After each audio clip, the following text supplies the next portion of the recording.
All right, welcome to another episode of We All We Got. It's your boy Crispy Brown with DJ H2O. We here. We doing our thing. All right, we got a bunch of topics today. First off, we gotta give a shout out to the man them, brethren, up above. You know what I'm saying? We dedicating this to him. This is what we're gonna do to honor, you know what I mean? Make this dedicated to our boy. So. And to everybody else who have lost someone this year or previous years, this year has been hard for a lot of people, all right? So put a lot of things in perspective, right? So whatever you're going through in life, put God first, number one, and then your health second, and then your family third, and stay positive. Because life is short, fellas. Life is short. Life is short. Life is short. So what we like to do here is just, talk, discuss, give our opinions on everyday things, what's current events, what's in the past, whatever it is, we just trying to give everyone a voice. So we'll have guests maybe every now and then give their opinions. It might be people you know, people you don't know, people we know close to us or whatever it is. So stay tuned, stick around. We got this for you guys. All right, topic number one, what do we got? You let me know. I told you I'm gonna let you run that today. All right. I'm gonna let you pop off the question. I got a couple for you maybe, but I'm gonna let you go first. So where we going on the wheel? We going entertainment, we going like political. I know people don't like to be political and stuff and talk that, but still gotta, it's part of life. So we gotta talk it a little bit. All right. Let's start with music. All right, so I was thinking about it this week. Going down my lane. Yeah, this is down lane. But I know it's probably been talked about before. As far as R&B artists or hip hop artists, okay.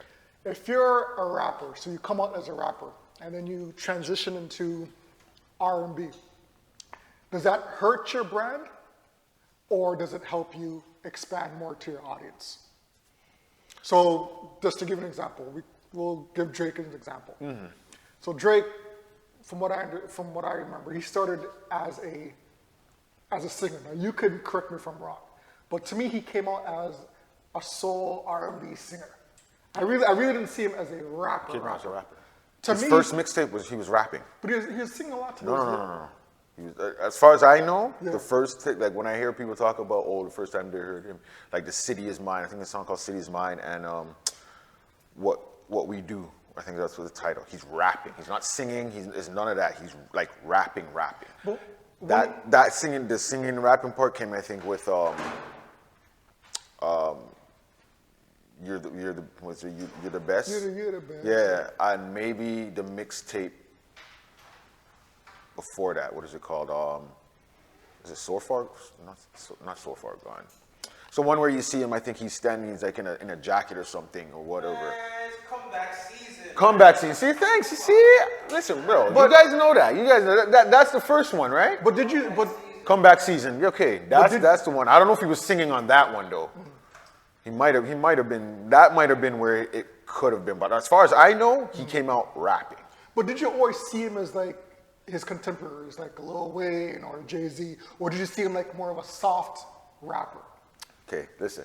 Especially when he came out, because he mixed that whole. Well, yeah. He wasn't the first one, but he mixed that rapping style with the singing melody. See, remember when like I say, I know I might have said this before, but when I knew about him, I did not know him as Drake, like I said. Jimmy Brooks, Degrassi. That's where I first knew about Aubrey Graham. That's who I knew him at. I didn't know about none of this stuff was going on. Obviously, he was young then, so it could have been building up in him, but none of that stuff. Even on Degrassi, he didn't. There was no some shows they'll promote someone that they're a singer or that person likes to sing, or they're gonna drop an album in their real life or whatever. There was none of that. He had a couple episodes where he might have rapped a little bit with whoever his girlfriend was at the time on the show or whatever, right? But there was no, okay, you can see this guy is gonna try and do music or something. I didn't see none of that.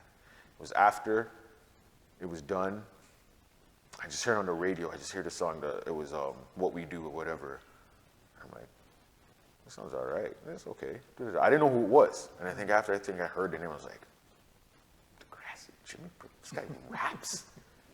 It's like, okay. And at first I was like, it's all right. You know, I'm not gonna lie. I kind of like was hating, not hating, but was like held back a little bit. And I'm like, wow, another freaking actor trying to rap or something like that. I was like, but it wasn't terrible. Like it sounded nice. Like it was good. So I was like, okay, it sounds good.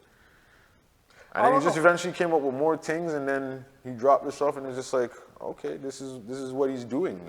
I feel as if, okay, so if you're saying he started as a rapper, do you think him then incorporating more than into the R&B genre, or him singing more on his songs, do you think that hurt his image and made him more of a soft person, or to the masses? Because now he's not seen as, because everybody, when he talked about guns and gang life, everybody knew that it was a fib. You know what I mean? Like, if he wasn't affiliated with you know, Young Money and Lil Wayne and those guys, people would still see him as that soft That's the thing. R&B. People assume. Yeah. That's the problem. We all assume. You see a big buff guy, you're gonna assume, oh, this guy's a fighter. This guy's a criminal. And they're like the softest people in the world. They're the nice. Jaheim. If you were to just see him, you think this guy's singing R&B to you? No. You think he's some big. He's a criminal. Maybe not criminal, but like. He's definitely some hip hop guy or into rap or whatever it is. Because you look, but then he's man singing, "You got to be a lover," and you're like, oh shit. Don't do that again. Don't do that again. That was good. That was good. You know, say that. That was big. Say that. Say the. I'm available to, you know, if you need me to sing some choruses or a bridge for you, I got you. You know what I mean? Ask for a receipt. It's okay. When it blows up, don't say nothing, eh? All right. So alternatively, then, if you look at artists then like as Chris Brown, so he's traditionally an R&B singer, right? Mm-hmm. But when he comes out rapping, later on in his career, he started to incorporate some rapping.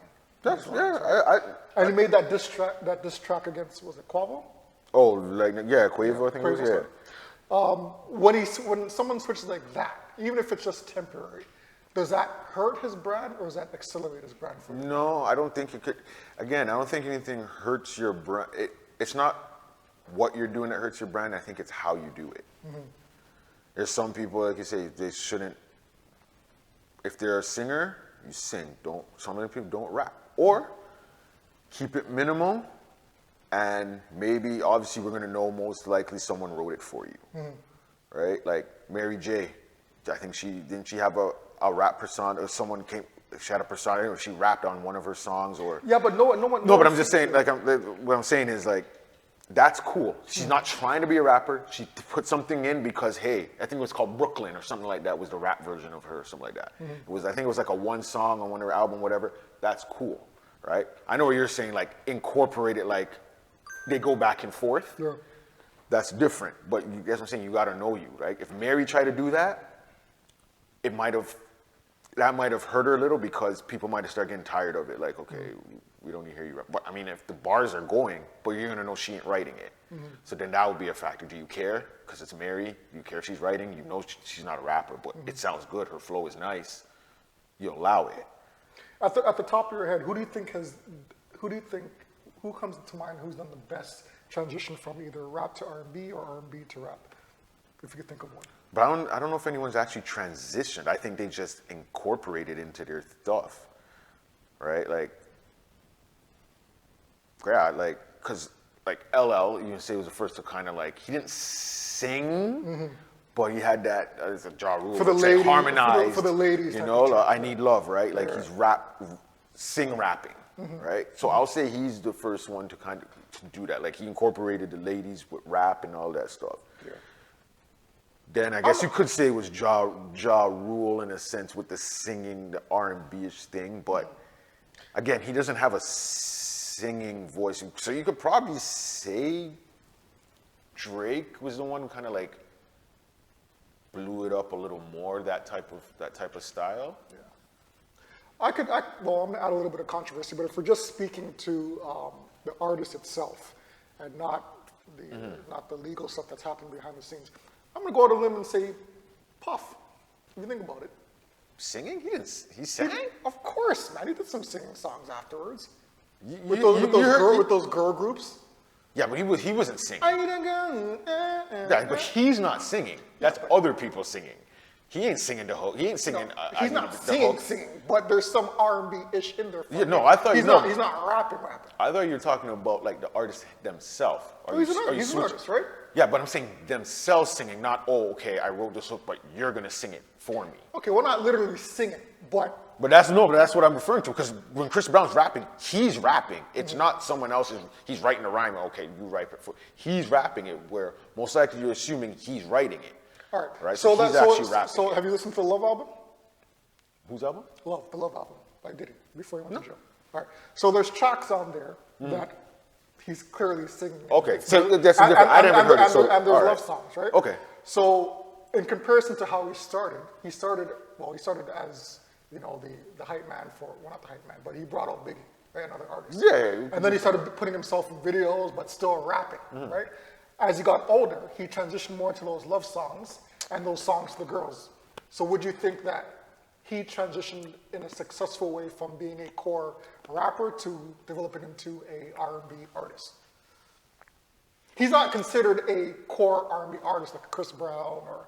That's what's kind of hard for that one because I don't know. I didn't even really look at Puffy as a rapper. I just look at him as a producer who just wanted to expand who did some rapping and thing here and there, right? So with him, I guess it was. I don't know if it was a success. It depends on how you look at it, right? Maybe to him it was because he got to do it. If you're looking at numbers, maybe not because I don't know how great. Well, yeah, when you compare numbers-wise, probably not. But that's my point. When you compare him to other R&B artists, that's their lane, right? Oh, then no. I'm not. He's not touching any other R&B. Of course artist not. But as far as someone that didn't start core as an R&B artist or an R&B singer, he's obviously not an R&B singer, but he did create love songs, especially later in his career. He was successful in that point. Yeah. In that aspect, you know what? I'm gonna do something different. I'm gonna switch up to what I originally was. And he made lots of money off of it, right? Obviously, Bad Boys was on the decline, so he must have thought, let me try something different. Yeah. Okay. Well, to answer that question, basically, I don't think it can hurt you. I think it just hurt. It's how you do it. It's not what you do. So you can try things. It's just how you do it, kind of when you do it. Yeah. Because sometimes these guys, it can work for you if you've established yourself as this, and fans love you and stuff, and you show that you can maybe have a little bit of the other side, then you can go into it. You know what I mean? So I think it just all depends on the artist. Gotcha. Right? All right, that's a good one. All right, That Clark? next one you had, I like. Next one. This is the one I'm waiting for. It's the one I was waiting for. You damn don't know where I'm going. Oh, okay. You know where I'm going. But I think I have two answers for this. I was talking last night with the wife. All right. All right, next topic. You're a music teacher, and you pick an album or a project for your class and your students to study, right? Which album would it be, and why? Okay, so I got two. You got two. Okay. Should only be one. No, because this is what I'm saying. Yeah. Which kind of goes to the other question you started off with. It kind of blends in with that, right? Yeah. If you're asking me, for me, like what album for me was important, or I think is important to the culture or whatever like that, or did things, I gotta go Off the Wall for me. Michael Jackson, Off the Wall. Okay. Right? I know everyone's going, well, Thriller was the better. But you don't have Thriller without Off the Wall. Okay? And if you really listen to it, I think it's his best, like the best album he had. Right?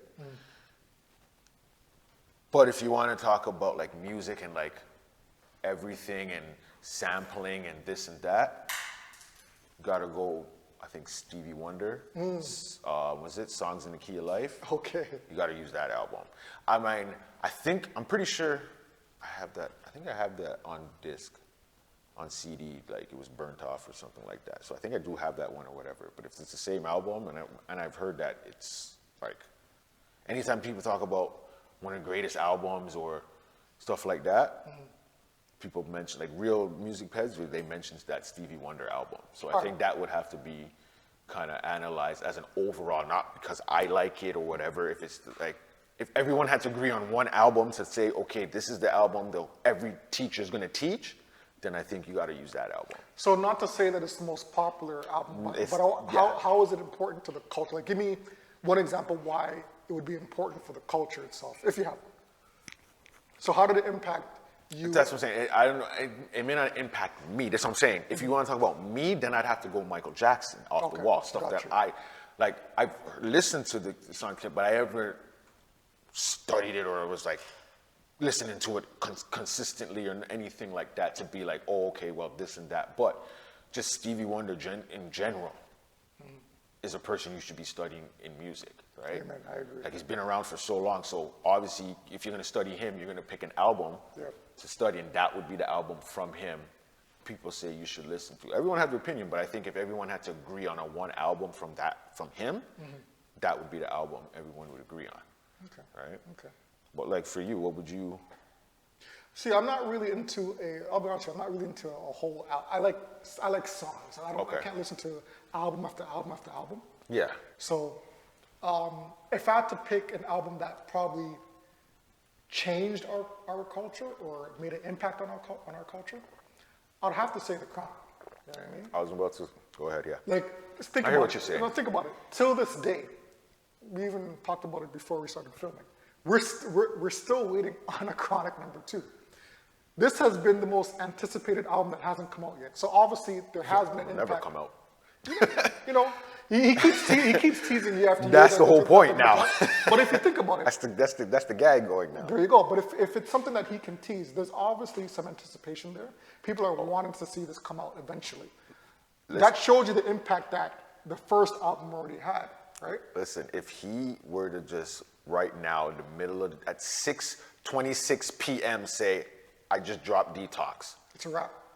Yo, a wrap. just mashing up, eh? Yeah. Everyone's, and he said, go here and you can get full Detox album right now. Boom, boom, boom. But the thing is, it's mashing up the internet, yo. Do you think him getting older now is going to make people lose interest? The only people who will be interested will be us. Like Our the young bucks now may not be. Only the ones that maybe who know of Dre and maybe they've studied Dre and, you know, those ones. But I think it would only really be our generation, maybe the one just right after us, because they'll still know about Dre regardless, right? Because of Eminem and 50, right? Yeah. So they'll look at our generation and, you know, the ones before us. So it'll still make money, right? You know what I mean? But do you think the impact on the culture will still be the same, or won't be as strong as the first? That's the thing.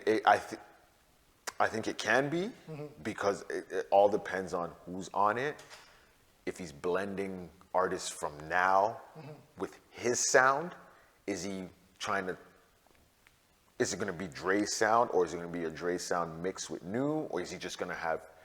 Is it going to be all him on it? Is he going to have other producers now come? Like, it can be that album that can actually maybe bring the generations together, right? But even if he brings the new generation in, I kind of feel as if that takes away, no pun intended, the potency of the Chronic album, what it was. You know what I mean? Like, I don't want to hear no fast-paced songs. I don't want to hear no lovey-dovey songs with R&B artists just to include them because they're new and they're hip. I want to keep it the way that it was. But that's the thing that. But just new tracks. I get what you're saying, but then he can do, if you want, you can double album it kind of thing and split it and put it into parts and be like, all right, this part is for the like, it's. Anyone can listen to it. It's not a like, oh, you can't listen to this because you're new or you're old or whatever. But this section, part A, is going to be for the 90 heads that this is what they want to hear. You're going to only hear the like Exhibit, Snoop, no new guys. You're not going to hear Game. You're not hearing 50. Like, I know that's still kind of us too. You could put Game in 50. No, but what I'm saying, when we probably thought Chronic 2 was supposed to come out or whatever, I don't know if that's supposed to be Detox, is Chronic 2 or whatever. Yeah. I don't know if they were out. Like I'm saying, when that was supposed to come out, those artists that were popping at that time have those guys, like your guys. Then you can move up. Like you can even move to eras. Like, okay, 90s, all right, we're gonna go 2000, 2010, I'm gonna get those artists. Yeah. Bring them on. 2010 to 2020. Yeah. I'm gonna get those artists. And then anyone from there to now, whatever, get those. Blend it. And maybe have some tracks where you do have a Snoop and someone now or whatever, or this person and that person. Like if he really works it, that album could be like that cultural album. Yeah, That moves like the- that. moves the Like, needle. I'm not saying it's gonna like bring the new generation, the old generation again, and we're all gonna be happy and singing and thing. But it's a better understanding of it. You know what I mean? The young cats won't feel a certain ways, and the older heads won't feel a certain ways. Like it's a blend. It's like, you guys are still doing your thing, but you understand us now, and we understand your flavor and stuff like that. Yeah, I think, just to close up, I think that me personally, I'm not into the new rap genre. That's just my personal preference. I'm still old school, you know what I mean? So if you bring in rap, and no disrespect to all the new rappers, but if you bring in like, quote unquote, the mumble rappers, and you put them on a new Chronic or Detox too, to me, it's not gonna go. It doesn't have to be. They don't have to be on it. Well, I mean, It's still his album. It's still his album, right? but a lot of artists these days, not to say Dre is one of them. Like I think he can actually do a whole album by himself. Me personally. Who, Dre? Dre, I think so. But if you bring in new artists, But he don't write his raps. what's that? He don't write his raps, does he? No. Some maybe. No, but I don't know. I guess he could take a whole album. writing- I don't know if I could take a whole album of just Dre. He's gonna have to have features on there. He can have features on there, but I don't think he has to. But I don't think fine. But I don't think he doesn't have to incorporate the new rappers in order for it to be a hit. No. You know what I hear you. I hear you. I think he could still keep it old school. He can incorporate new rappers, but doesn't have to be the mumble rappers. There we go. Right. I think that'll hurt his. I don't know if I won't say it'll hurt his brand, but it'll hurt the originality of what the Chronic album was to the culture. If he brings in all these new rappers and they're rapping about all these nonsense, you can barely understand. But that's what I'm saying. Like now, if he starts talking about Chronic, people like this generation start asking Chronic, like, what is that about, kind of thing. So he can incorporate. I don't think it'll hurt because it's Dre. So if he does it the right way, he can incorporate the mumble rap in a sense that we may not listen to it on the album. But if it pops up and we're just, you're chilling, you might not skip it because, okay, he blended it nice. Like it worked with whatever his style is, and he was able to mesh it nice. At the end of the day, if there's one man that can do it, I think it's Dre. Yeah. It's Dre. Yeah, Dre's one of those guys. For sure. All right, what we got next? Do I got any music talk? Oh, I think I did. You have to have a music talk. I do. I told you, I need you to make your list. Hold on, let me see what my list is here. I'm gonna go live a little bit later. Rap songs. Yeah. 5 to 10 of your favorite. I want a 10 if you have a 10, but I'm saying if you can only come up with 5, whatever what it is, off your head or whatever. R&B rap 5 songs? to 10. R&B rap songs, meaning they're R&B songs, rapper on it. All right. You know what? Every summer, we're going? All right. Every summer, what's bumping in my car? I like LL Cool J lounging. Okay. And number one, and that's But that's a rap song though. It's gotta be an R&B song with a rap. Lounging? Yeah. He's a rap. It's total singing on it.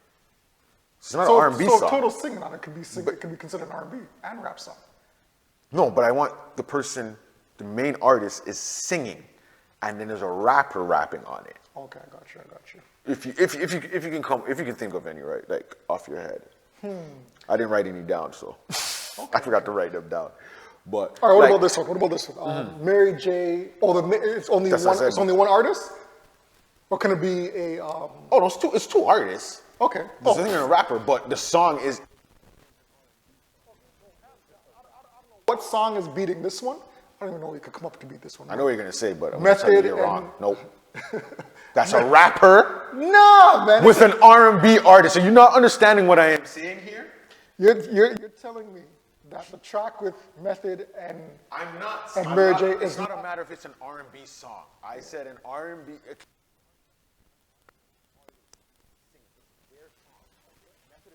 R&B artist. He's the rapper.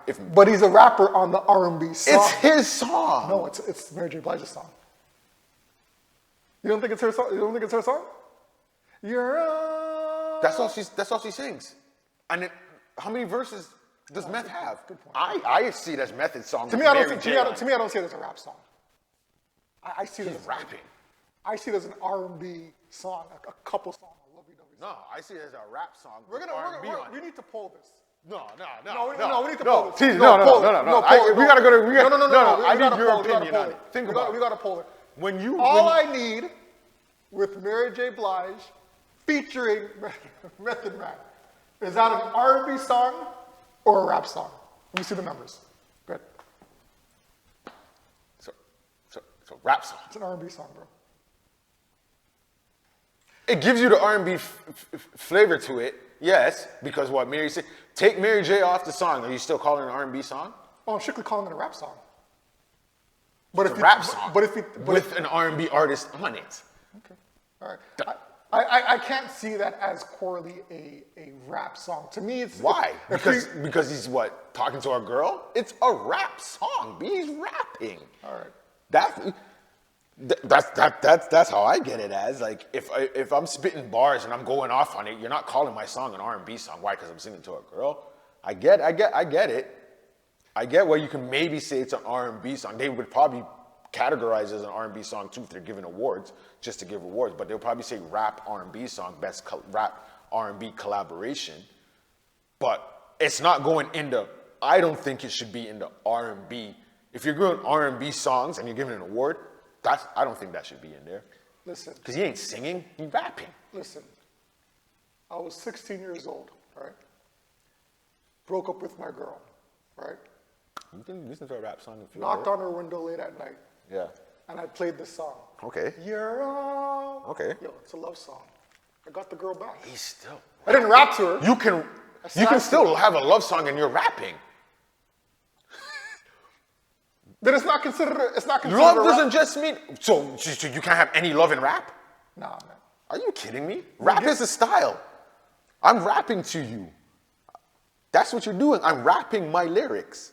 I'm not singing it to you. I'm rapping it to you. So if I rap song about my heart and I'm rapping to a girl, I'm rapping to her. That's what I'm doing. Yeah, but you're strictly rapping. When you incorporate something, when there's some type of... Doesn't make it an R&B song necessarily. We're going to go to the polls. If an R&B artist makes a song, yeah, right? Yeah. And they have a rapper on it, it's still an R&B song to me because that's what the artist is. I base it to the artist. I get what you're saying. I'm not saying you're completely wrong. Mm-hmm. There's probably some, if an R&B artist just completely raps on their song and they're spitting, then they can claim it as rap. But remember, because they're rapping about love, you said love isn't in rap. So it can't be a rap song then. It has to be an R&B because they're talking about love. Okay. Right? Based on you. But to me, Method, if that's what we're bringing the question to, Method and Mary, that song, to me, I see it as a rap song with R&B in it. I agree to disagree. No, I think you guys are both right, actually. Okay. AI. All right. Yes. What does AI say in here? Method Man song, All I Need, is generally categorized as hip-hop R&B. Hip-hop rap. However, it incorporates funk and soul. Yes. So it's a hip-hop soul record. Okay. All right, you know what would be... Okay. Hold on a second. I'll give AI that. Yeah, you can't argue with AI. If AI said it, then can't really dispute that. I hear that. But that's what I'm saying. If I'm in the mood, I know we're going on, but if I'm in the mood with my lady or my girl, and you know what, we're just chilling and we're putting in a romantic thug type of move, that song could bump. And that's what I'm saying. Rather than putting on a poor rap song and, you know. I know, that's what I'm saying. Like, you don't want the hard rap, but you don't want all the softness maybe. You want that blend. That's what you get with that. But I still look at it as a rap song that's going soft. No. I got you. But as AI said, we're both right, so we'll take that. Well, what do you have? That was it, man. You had all you had all the good ones, man. But I'll read off the one of yours. All right, we're gonna fly across the sports world. You ready for that, or you don't want to ease into the sports world yet? Let's do. I want to talk about. I know we didn't really actually say our 5 to 10 songs, or whatever, but it's okay. Don't No, worry. keep going. You guys can think. No, well, honestly, off the top of my head, I don't really have it off the top of my head. I'm not gonna. I was supposed to write some of them down. It was top 5 R&B, right? R&B with a rapper on it. But you know what? Bun it. I know it might be hard. I So like the topic. we'll do any duo. It could be a rap song with an R&B or an R&B with a rapper on it. So okay, so Method and Mary obviously is one of yours. Yeah. What else you got? I'll put that on mine obviously as one of yeah, it could go in our top 10. All right. What's that track with? That's mainly R&B. That's okay. Alicia Keys and homeboy there. Oh crap, I forgot the name. I'm trying to run through her songs. No, she has a litany of songs though. Was it a single or album track? It was off an album. Okay. I don't know for sure. Oh, I forgot it. I was gonna say Neil, but that's R&B and R&B. Oh, the Neo and Jay-Z.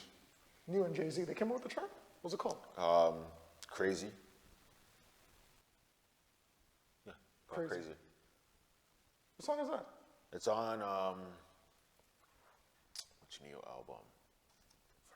I don't know the type. Because of You, that album. With the song Because of You, it's on there. But he didn't make it as a single, so it's like the first track on there. Yeah. And Jay-Z opens up rapping, and then he comes out. The song's crazy. All right. You can also say Jay-Z and Beyonce, but that's Yeah, there's a I lot. guess speaking of that crazy and love. But I'm talking about would you put one of their songs on your top 5? I'll say. I won't even say top 10. I'll say top 5. I'll put them in the shorten it top up. 10. I wouldn't put them in the top 5. Okay. Yeah. Okay. Yeah, I don't know if they have a song together. I'd put in the top 5 for me. See, there's so many songs that you can pull from. You know what I mean? Yeah, there's plenty. That's what I was trying to just stick, narrow it down just to make it simple. Because if you broaden it, if you make it like that, it's something big. It's broad. You can go anywhere. You can go anywhere with that. That's true. Right? There's lots of songs like, there's the SWV with Puff. There's a track with I like that. That track was that. Oh, SWV and Redman, they got a track together. Yeah. So there's plenty. one that comes to mind is SWV and Wu-Tang. Total and Biggie. Yeah. They got a couple. Can't you see, right? Is that one? Then there's another one with 112 and Biggie. Yeah, there's plenty of 112 Mace. There's a lot. I think it's that mix or that mashup doesn't hit as hard now as it did back then. Yeah. Like hands down. Like Doesn't have the same feel. the hip hop R&B mix, when that was gelled together, everybody was. It doesn't matter if you're a core hip hop head or a core R&B head. When those two genres mix, every track bumped. Oh, yeah. Nowadays, it doesn't hit as hard. It doesn't have the same oomph. It doesn't. Like It doesn't. I can't, to be honest with you, I can't tell you one modern, unless you guys can name one at the top of your head. I can't tell you one modern song right now where there's a mixture of an R&B artist and a rap artist, and be like, yo, this will live on for years. Okay, that Like- part. Because I was about to say, doesn't Kendrick and SZA have a song and stuff? Yeah. But I get what you're saying. But When they you said don't that hit like they live did on, back that then. part, yeah. Like I those get it. 90s, early 2000 mashups, they don't, nothing right now holds a candle to those songs right now. And you'll still hear them. You go to a party. Yeah, man. You'll still hear that. Trust you me. can still hear those songs pop off. Yeah. That SWV and Woo, yo. And Oh, And man. what made that era even more wicked was back then, it's like, it was like, okay, yo, it's either, like I said, you're strictly hip hop and you don't want to listen to those lovey-dovey songs, or if you're, I don't want to sound sexist, but if you're a female, you didn't really listen to core hip hop rap songs like that. So when that mashup, like I said, was brought together, it did a lot for the culture. And those songs, like you said right now, are still getting played track after track in clubs to this day. Yeah, because that's kind of, could be wrong, but that's kind of like, not the beginning, but it was the early stages of blending. So it was new, right? So it's like, oh, that's crazy. You got this person. And sometimes it's your favorite artist. That's right. Right? So it's like, oh, my two artists linked up and made a track. And oh, this song is crazy. This song sounds nice. Da, da, da. And it goes. And again, the emotion and the feeling behind it. Yeah. Nowadays, music, it's lost that feel because people are just making songs. Because you got to pump songs out. Oh, I got to make this song. I got to make this song. I got to make this song. That's why with albums, the first album is always usually an artist's best or most liked album, because that first album was literally from your birth to the point you dropped it. Yeah. It's everything that happened from them. So if you dropped your album at 20, you got 20 years of material. Now your second album, you can do stuff from back. You still have that 20 years, but people now might want to look to something different. So it all depends. Now you got that gap you got to write. What are you doing? Are you going back to still talk about that stuff? Are you going to write about now, going forward? So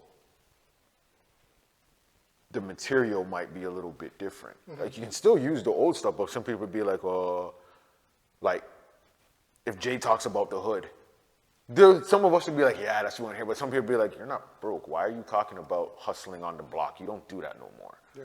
But then if he talks about rich stuff, I'm not rich. I don't know what this guy's talking about. I don't relate to this kind of thing, right? It's all about what appeals to the audience at that. Sometimes you just got to do what you do. That's right. And you know your core audience, they'll follow you, and that's it. At this point, I think that's what some of these artists, like the older heads, like our generation and stuff, that's what it is. I don't think they're trying to get the younger crowd into them. If it happens organically, they're fine with it. But they're going to do their stuff, pump their stuff, and reach out to their core, whoever it is. That's how I think it should be, and you'll be able to last. Yeah. And you know what I like about hip hop in general? And tell me if I'm wrong about this, but you can mix hip hop with literally any genre, and it'll slap. Like, you can mix hip hop with rap. You can obviously mix hip hop with R&B. You can mix hip hop with rock and roll. You can mix hip hop with jazz. Anything, and Opera. It'll be wicked. You can put it to you an can opera. You can mix hip hop with opera. You can't really do that with any other genre. You know what I mean? Like, yeah, you have to put it in hip hop. Right, but it'll be hard. Like friggin' Rock and country, I don't know. You might be able to, but you know what? That's a hip hop mind frame. Yeah. Because you're gonna have to figure out, okay, do I take the rock beat and put it with the country lyrics? Or do I take the rock lyrics, put it with the country beat? You got to figure that out. There's probably songs out there that have done that, but I haven't heard that. I'm pretty sure. At first, like synopsis, I can't see a rock and a country album. To me, that would sound weird. Yeah, You know what I mean? I can't see that. Or a rock and a jazz album. It might be able to work for a song. Yeah, a whole album, like 12 songs of rock and country mixed. I don't know if that could work. But maybe a one track, someone lucks out and just finds the right blend. You might be able to get a track that can work, but too often, no, because I think those country and rock heads, like, they want their music separate. Like, they hate that Beyonce jumped into their category, eh? Yeah. Because she's hip-hop. But she won. And they hated that too. They're pissed about that. Yeah. Because they're like, which I get, because if someone jumped into hip hop from a different and just won a category over guys that were already in this in hip hop doing stuff, and someone from some other jumps in and takes an award, they're gonna be upset. Like, I disagree with that actually. I think hip hop is actually more open to other people jumping in and trying to rap or trying to sing. Trying it, but actually winning and taking from someone who's been in it, someone will. I'm not saying everyone will be upset. People will be happy, obviously. Some people will be happy, but you'll hear their people, so this person come, this their industry plant, they're this, they're that, because they came. Look at Macklemore when he came and won. I'm not saying he came from a different category, but he came and rap and he beat out. I can't remember that year who he beat out, but there was a couple people he beat out where people are like, how the hell was it Kendrick? I think he beat, and like a couple people that were like, how's he beating this guy? And people were upset. They're like, yo, we keep letting in these people, the outside into our culture, and look what happens. They take over, and they're winning. I get it. So that's what the country people were thinking. Yeah. But at the end of the day, numbers don't lie. So if he made those numbers and he sold those albums and he sold those records, I mean, you have to show your appreciation and give him his flowers. That's the thing with awards. They go by numbers. Right, but Like, then when- you got to go out there and support your people if you want them to win too, right? That's true. That's true. Yeah. Right. All right, what we got next? Okay, so does Canada have an identity? Does Canada, I guess the same thing. Does it have its own culture? Yeah. Does Canada have an identity? When you hear Canada, what do you like? So this has been an ongoing topic for obviously for years upon years. It's almost as if Canada's identity has to be so much tied into what the States is doing, how they look at things, right? The first thing that comes to mind, obviously, to other people outside of Canada is that we're nice people, or we're too nice, we're open, we're diverse, right? I think Canada has its own culture, but we're just quiet about it. We're not boisterous. We're not as boisterous as our southern neighbors, right? We're a loving land. We're a loving group of people. I think what hurts us is when we try to be part of. We try to incorporate other people's ideas too much, or how they act. I'll give you my answer. I don't think Canada has an identity. They don't have a culture. What Canada's culture is other people's culture. Because when you look at the States, like, our identity is multicultural. Just to put it into one answer, that's what our identity is. Because So in a sense, that is a culture, then. But it doesn't have its own. It's other people's. Because think about it. What is Canada called now? How does people look at Canada? India number 2. That's what they say. It's being taken over by, like, everywhere you go. That's what it is. You see an Indian person. Yeah, I don't think it's just Canada, by the way. This is not. I'm not knocking it, or I'm not against whatever. Like, I'm gonna run the line. I'm gonna run the line. My grandfather's Indian, so don't worry about that. But in a sense of, yes, if you go into a place, you notice they run it. You go in there, there's one, and they run it, which is what you should be doing. Yeah. So I'm not even knocking them for doing that. That's what you should be doing. But going back to what we're talking about, Canada's identity always changes of what's going on. So right now, because the whole thing with the Indians, whatever, there's a lot of them, people call Canada Little India. If it was someone else taking over, then it would be that. When people talk about where are you from, right?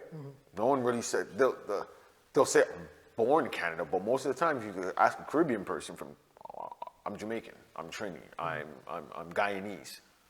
They weren't born there, they were born here, but that's what they use as their identity. You ask an American, I'm American. Yeah.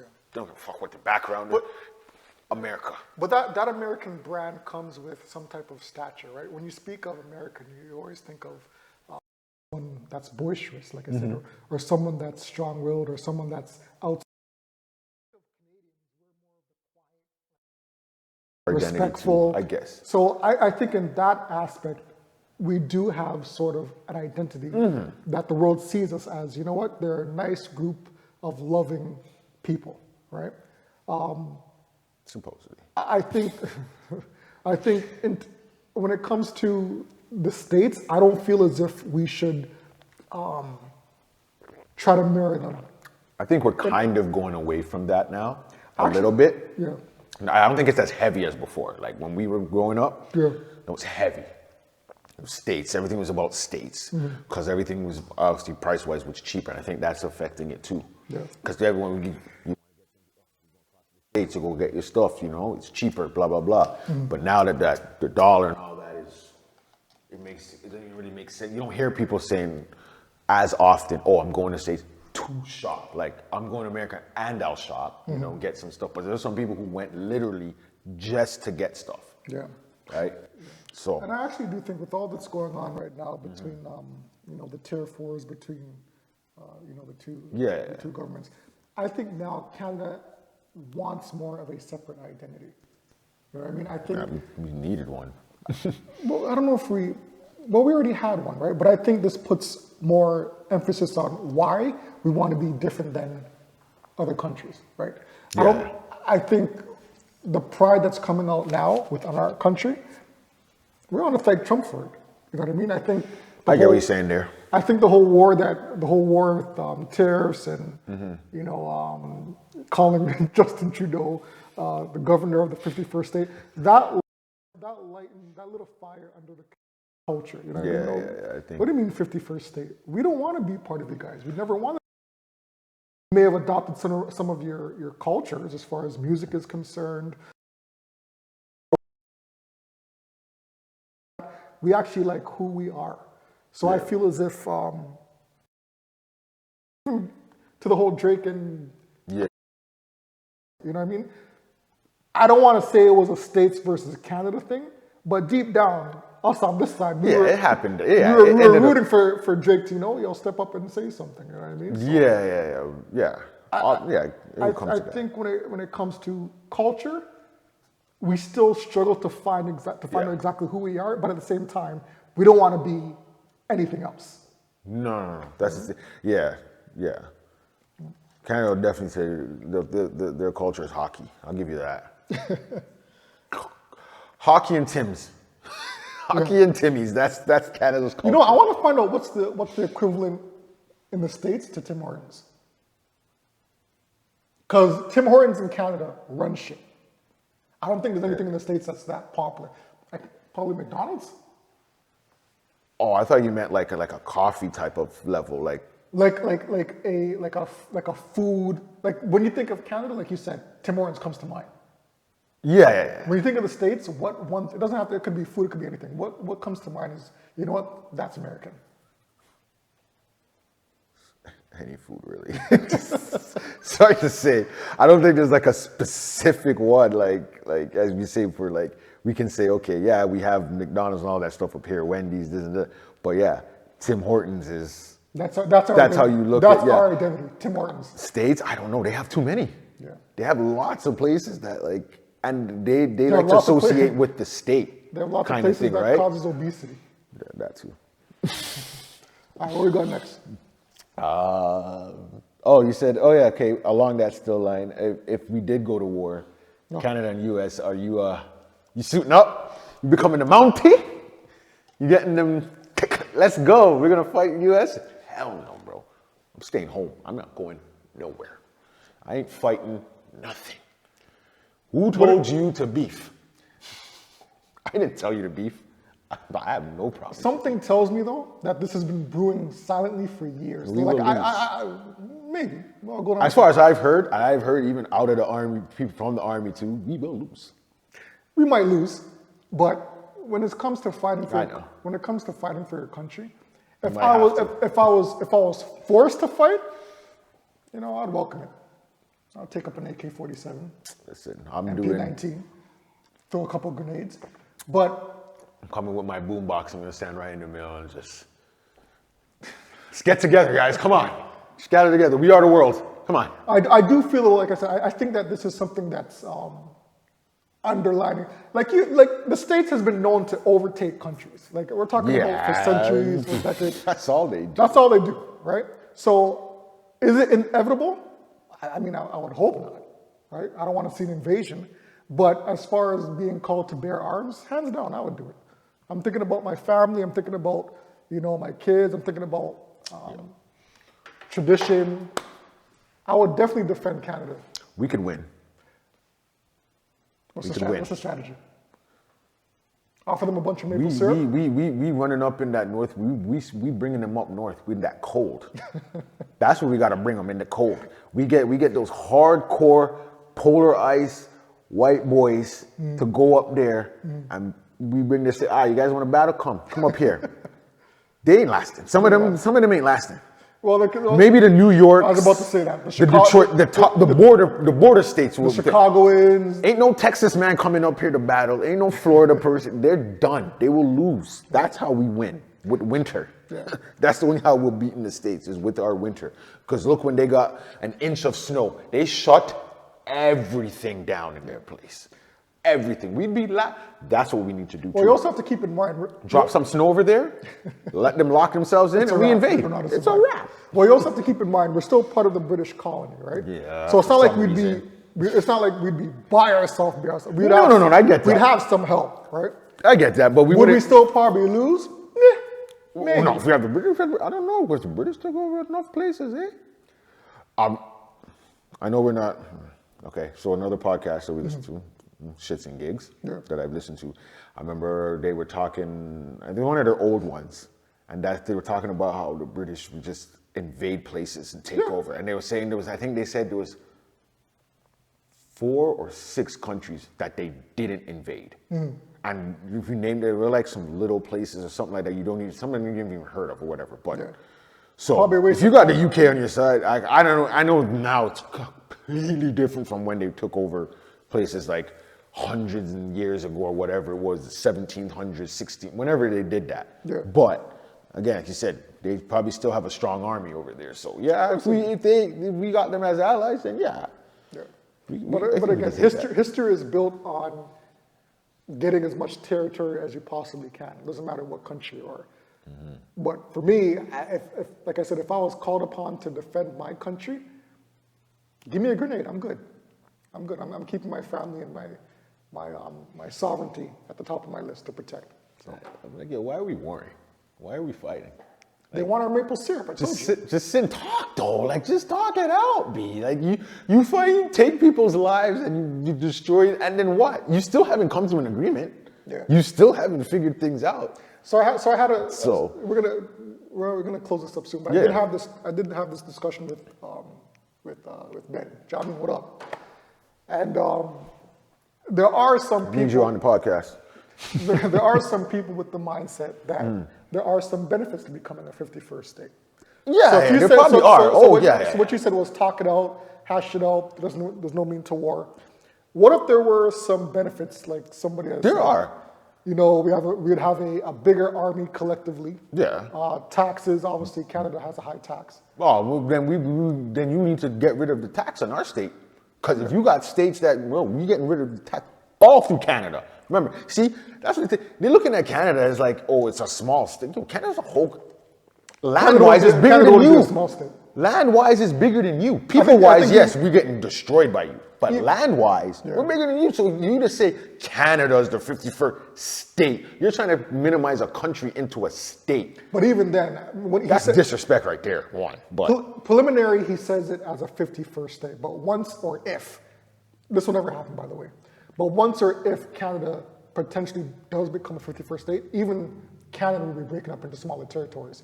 So you'll have 51, 52, 53, 54, because Canada, like you said, is so big. Yeah, we already have our own provinces and stuff. It can't be considered, because in that, if you're doing that, then what would Vancouver and what will all these other places be considered? Toronto, what are we calling these places now? Is it Toronto, Ontario, Canada, USA? Like, what are you writing down on your thing? Like, you know what I mean? Like that's crazy and all that stuff over there for that part. So I don't think that could work like that. But yeah, we want those benefits. I want that tax. We have no taxes here. I want that same Florida, Texas ability. But the healthcare system, money-wise, we take. You know what? We running on your stuff. The shit. We're taking your prices. Yeah, that's what we're doing over here. So the one thing that we also talked briefly was about the healthcare. Okay, we got to blend those somehow. Yeah, somehow that's got to work, because I've seen these prices that these cats down south pay for as far as healthcare is concerned, and insurance prices, and we have free healthcare here, bro. But you know what I mean?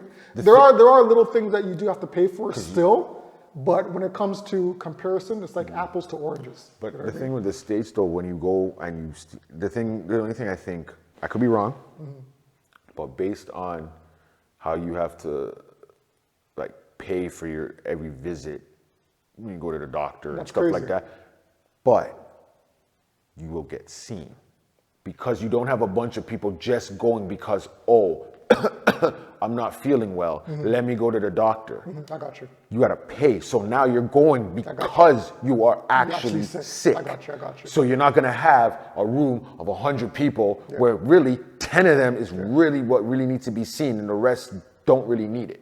So you're saying that the high cost is like almost like a deterrent. Yeah, to not make it you makes you wanna go go unless it's because absolutely you necessary. exactly. I got So you. you know you go in there. If someone's ahead of you, you know they're ahead of you because they're sick, not just because they're there and they're ahead of you, but I'm in worse shape than you. Speaking of healthcare, I know this is off topic, Mm-hmm. but tell the truth. When you go to the hospital, or if you go to the doctor, actually, they ask this question when you go to the hospital, and they ask you, what's your pain from 1 to 10? You capping when you say 10? Just to be seen earlier? No. I'll tell you. I'll tell the truth of it, just because I don't know what could happen later on. If I say it's a 10, and you go in and then I'm not acting as if it's a 10, or I say it's a 10, but say someone actually does have a 10. Now I'm taking up that spot. Like, maybe I don't know it, I don't know, but say I do find out, and, you know, I might feel a little ways like, fuck, me being kind of selfish about it, where I can actually deal with the pain, but I just don't want to stay here. I now put myself ahead of someone else because of that. I didn't have to come to the hospital. Why did I come here? That's what I'm saying, right? You're gonna avoid that because I had to pay. I didn't have to pay to come to the hospital. I'll go. Shit. Probably getting myself in trouble in here, but every time I go to the hospital, I say I'm on 10. That's fine. And you know what? And you know what? I'm 10. Yeah. It's understandable. Yeah. You have your reason. Why? Because I don't want to wait around. I don't want to sit and wait that long.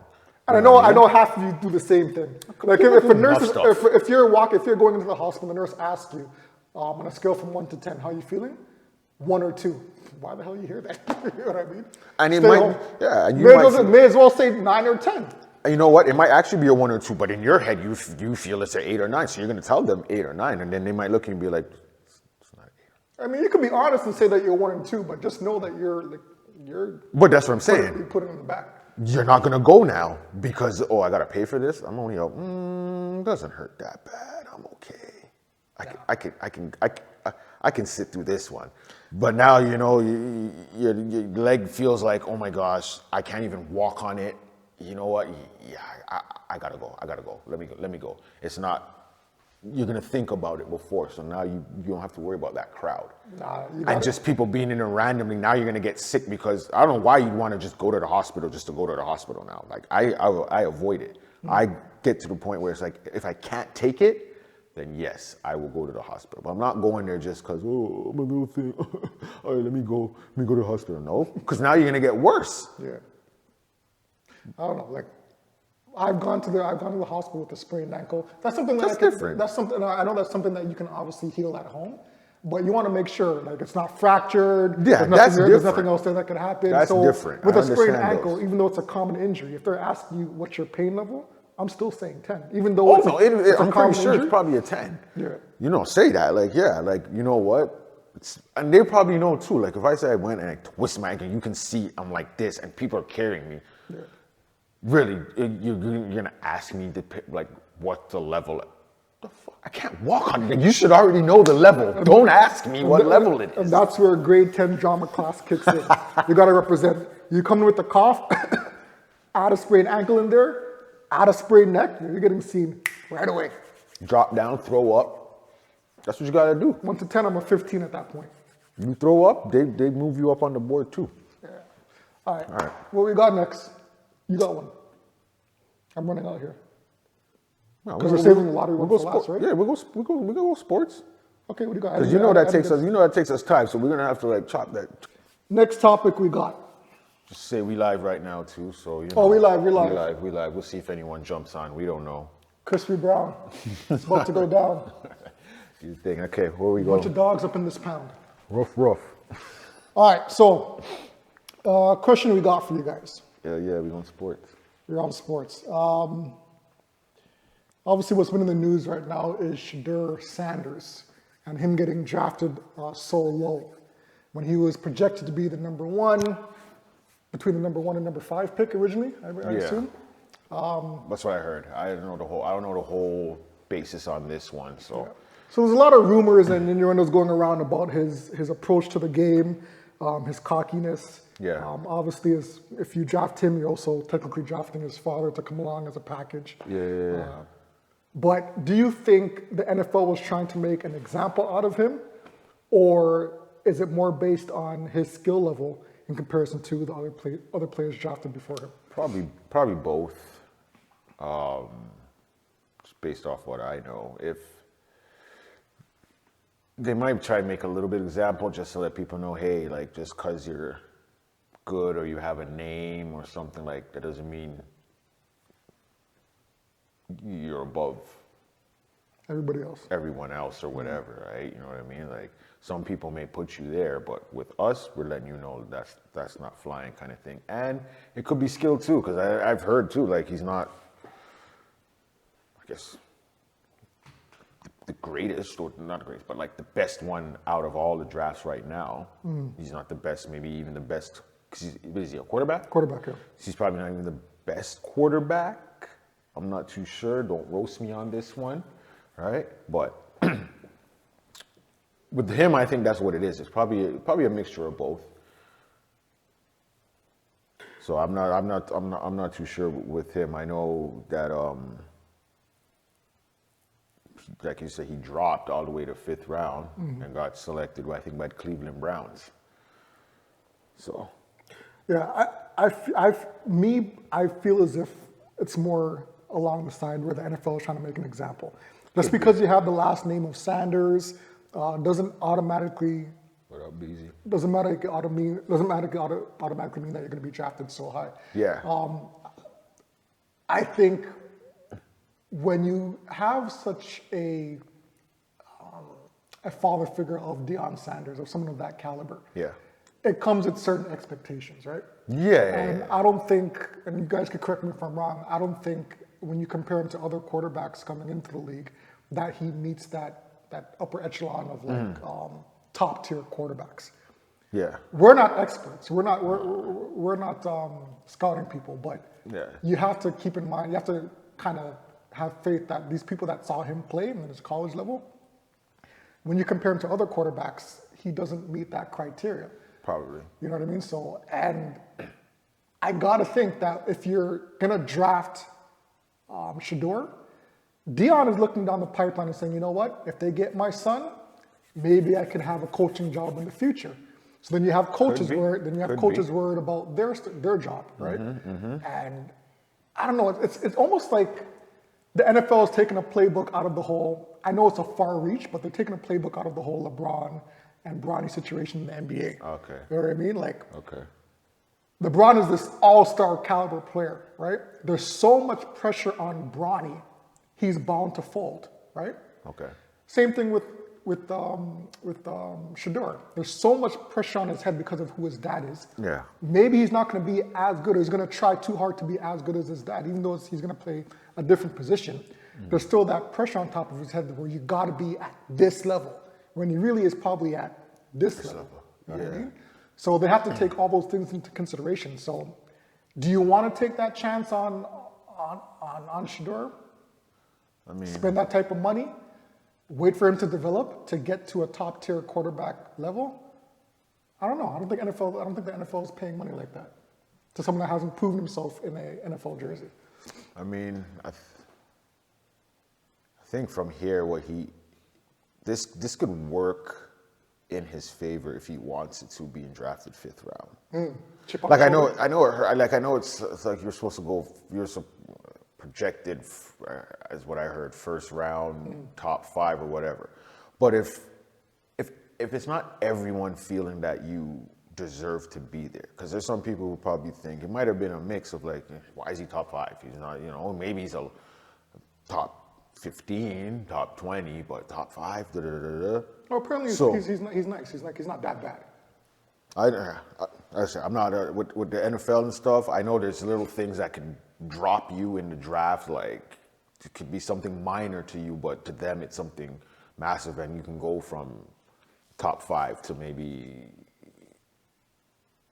closer to 30th pick or something like that. Like it could just drop you, right? So his went all the way 5th round, right? So that's a big drop. That's a knock to your ego for sure, especially with that and knowing that you're supposed to go there. Yeah. But if he's smart, he can use this from here. Humble yourself, go quiet, and just work. You're on the Cleveland Browns, so it's not to say you have some big following like they haven't been good for how, like, I think just recently they were good. What, last year? I think they did decent. I think they made the playoffs. Did they make the playoffs last year? Cleveland? The Browns? I Okay, think so, Google. or they were close to it. Something, but Did the Cleveland Browns make the playoffs last year? I can't remember. I think they were close to it. Yes, the Cleveland Browns did make the playoffs last You got that. which was the 2023 Okay, so season. All right, they shut did move. They have improved from whatever. So you can take that now and push them further. Get them back to the. Okay, I don't know if he's going to start. I don't know who their quarterback is, but I don't know if he's going to start this year for them or whatever. Even if you don't, go from the back. When you get in there, do your thing. Yeah. And you can work your way up. Especially if you can do something for in Cleveland, even if you don't win a title, but even just get them to like the finals. Yeah. A Super Bowl. Let them see a Super Bowl. You'll be a god almost in Cleveland. Facts. You win? Oh my gosh. And a lot of people. Who's LeBron in Cleveland now? You know what I mean? Like, he can take over. And another thing is, like, to piggyback on what you're saying about him being humble, he can do that, but also use it as a chip on your shoulder. You know what I mean? All right, all these teams passed on me. I didn't get picked in the first, second, third round. I'm gonna show you guys what's up. Right? He could also use it as leverage to make him better and to show these guys that they made a mistake not drafting him so high. You see it in the NBA lots of times. There's lots of players that get drafted so low and then they come out of nowhere and they're like a top two. One example, Russell Westbrook. You know what I mean? Look, he didn't have no shit. Look, Kobe Bryant, even though he got drafted pretty high, no one expected him to be that good. Yeah, right? yeah. He wasn't the number one pick, but No. But he developed his game. There's people that get chosen at a later stage in the draft, and they use it as motivation to get better, to show everybody, yo, listen, I should have been drafted number one.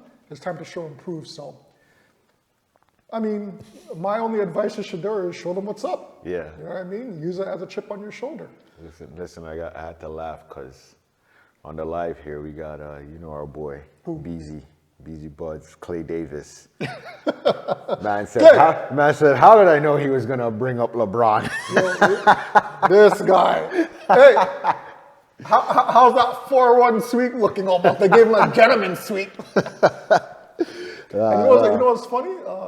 What's his name? Anthony Edwards even said, yo, I'm sending you and your pops home early. Show and prove. Show and prove. Boy, yo. But Shout out to Beezy Buds. What up? Yeah, Do but your if, thing. like I said, if Shedeur, like you said, if he can transition or make this somehow benefit his career, then I still believe that he can make noise. Like it's only a draft, bro.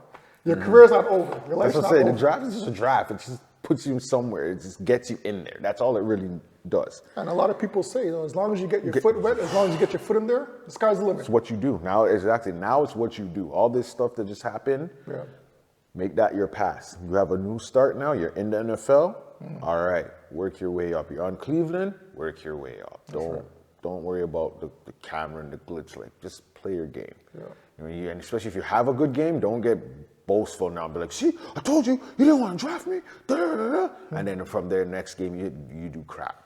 Yeah. So you just got to stay, humble. Stay humble. Good. Yeah. And as we were saying, as you were talking about LeBron, we'll ease into the ball section of this here. And it's not necessarily LeBron, but you said something about Curry. Yeah, so another thing that's been brought up is Steph Curry, can he now be considered the GOAT? So forget about top shooter of all time. He has he has an Olympic title, he has NBA championships, he's got MVPs. Is it time to include him in the GOAT discussion? Period.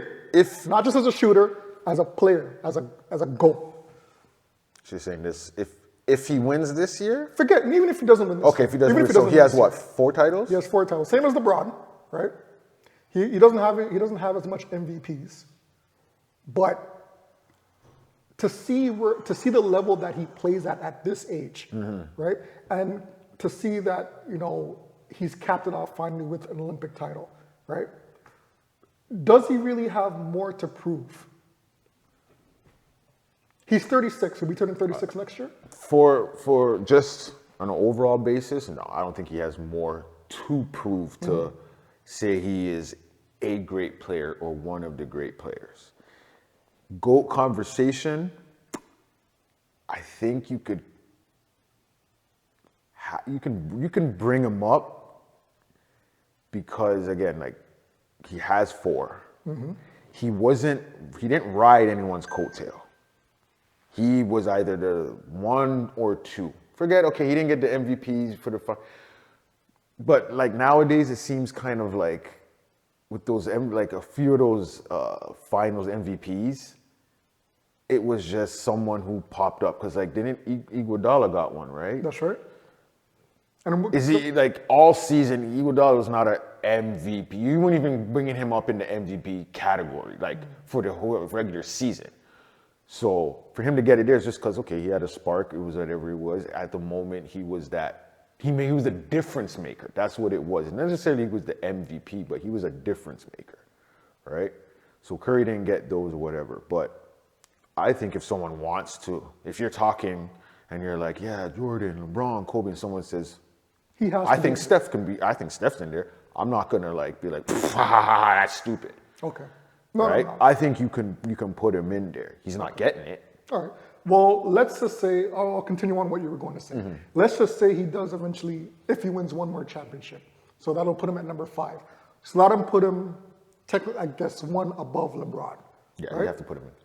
If he, now, winning it this season is far-fetched. I don't And think. that's what, if he does do it, because it's far-fetched, I think you're going to have to put him in. Oh, no doubt, no doubt. You have to. No doubt. But if he wins his 5th, would you put him a step above LeBron? Yes. So if he does it this season in this condition right okay, now. let's say he does it. Okay, if he does it No, this season, it does factor in. It will factor to me because it does show a tough one. He wasn't. Golden State wasn't ranked the number 1 team. He didn't have. It wasn't like okay, yeah, these guys are yeah. If you're betting, you can make some money on them this year. You know what I mean? Like for them to win, because when they were top, like you can't bet on them. Like they're the favorites. Yeah. Whatever. But if he were to do it this year, yes, because you can look at this title and be like, he has 1 more than LeBron, and this title was a tough one. He did fight through, just like how your boy Kobe had to win one without Shaq, or whatever, and he did it. Yeah, he had Gasol, whatever, but I mean, Gasol isn't a Shaq. He is a player. He was good, and he was it, but you're not comparing him to Shaq as a partner. You would take Shaq probably over him. Yeah. Right. So he did win it. He did it twice, right, without Shaq, right? So if Steph can do it one in a position where he's not the number 1 guy, like his team is not ranked number 1, they had to fight through and get there. He doesn't have Clay. Right? All he has is really a Draymond, and Draymond isn't the Draymond or whatever. No, he got a Jimmy Butler now. Okay, he has a Butler, but again, remember, and there's an argument. Jimmy came there. He didn't go to Jimmy. True. But he hasn't left Golden State either. And Curry's never going to leave Golden State. All right, so that's where he's going to retire, and that's it. Probably most likely, that's how it's going to go. So I think if he does get one this year, especially, and if he pulls off a Finals MVP, definitely. Yeah. If you don't want to put him in the GOAT talk, then you're taking LeBron out of that GOAT talk. That's how I look at it. Because what are you going to say that he did that to what? Oh, because he showed all these points. All right, that's great. That's longevity too. And yes, you have to be at a. But if you started, if Steph came out, played the same amount of years with the threes that he makes and stuff, you're telling me he wouldn't be even a little bit closer? Maybe he might not have broken it because injuries, whatever. Remember, he had those injuries. I was just about right? to say that. Yeah. So if he wasn't injured, he's still hitting 3. He's maybe not as much as now, but it could be. He has all those 3s that he missed, and if he came out of high school. Yeah. There's a couple variables there, like you said. Like he was injury prone in the beginning of his year. Like you said, he has those ankle injuries, right? If he didn't have those ankle injuries, the series where they lost Draymond Green because he got kicked out because of the suspension or whatever it was. Right. If those two things weren't there, I would give Curry at this point 1 more championship, right? That would put him above. LeBron really hasn't faced, and I'll concede. Like, well, if we switch it up, okay. I'll concede. LeBron deserves his flowers. Like, that's even hard for me to say. You know what I mean? LeBron deserves his flowers. But he's had so much help along the way. You know what I mean? He's had D Wade. He's had Kyrie. D Wade, Bosh. He's Kyrie. had Bosh. Then you have Shaq for a second. Yeah, they didn't. I know. That's why I don't really mention him. But if you just want to mention names, you had a regardless, name. though, listen. 4 championships is 4 championships. I'll give that to him. I'll give you that. I'm not going to take that away from him, right? But if Curry can, like you said, pull this off, and seeing what he already has under his resume, you have to at least put him. I'll go as far as to say number 3. I would put him at number 3 of the greatest of all time. Okay. Me personally, I definitely wouldn't put him above Jordan. And you know I'm biased. Kobe's my boy. Yeah, get at him. You know he's gonna get at you. You already got it. Kobe's my boy, right? And obviously top tier level is Jordan, right? But LeBron doesn't. He still lacks that killer mentality. You know, I know he's had a few episodes or a few games where he's taken over, but for someone of Curry's stature, right? Just picture this. Yeah, okay. Curry, compared to obviously he's tall, right? Compared to us, like he's a baller. But as you were saying, he's small. He's small in comparison to other NBA players. Yeah. For someone to drop 30, 40, 50 points, he had a 50 game point this season, right? And to go against the level of competition that he's going against. And remember, his primary source of points are 3-pointers.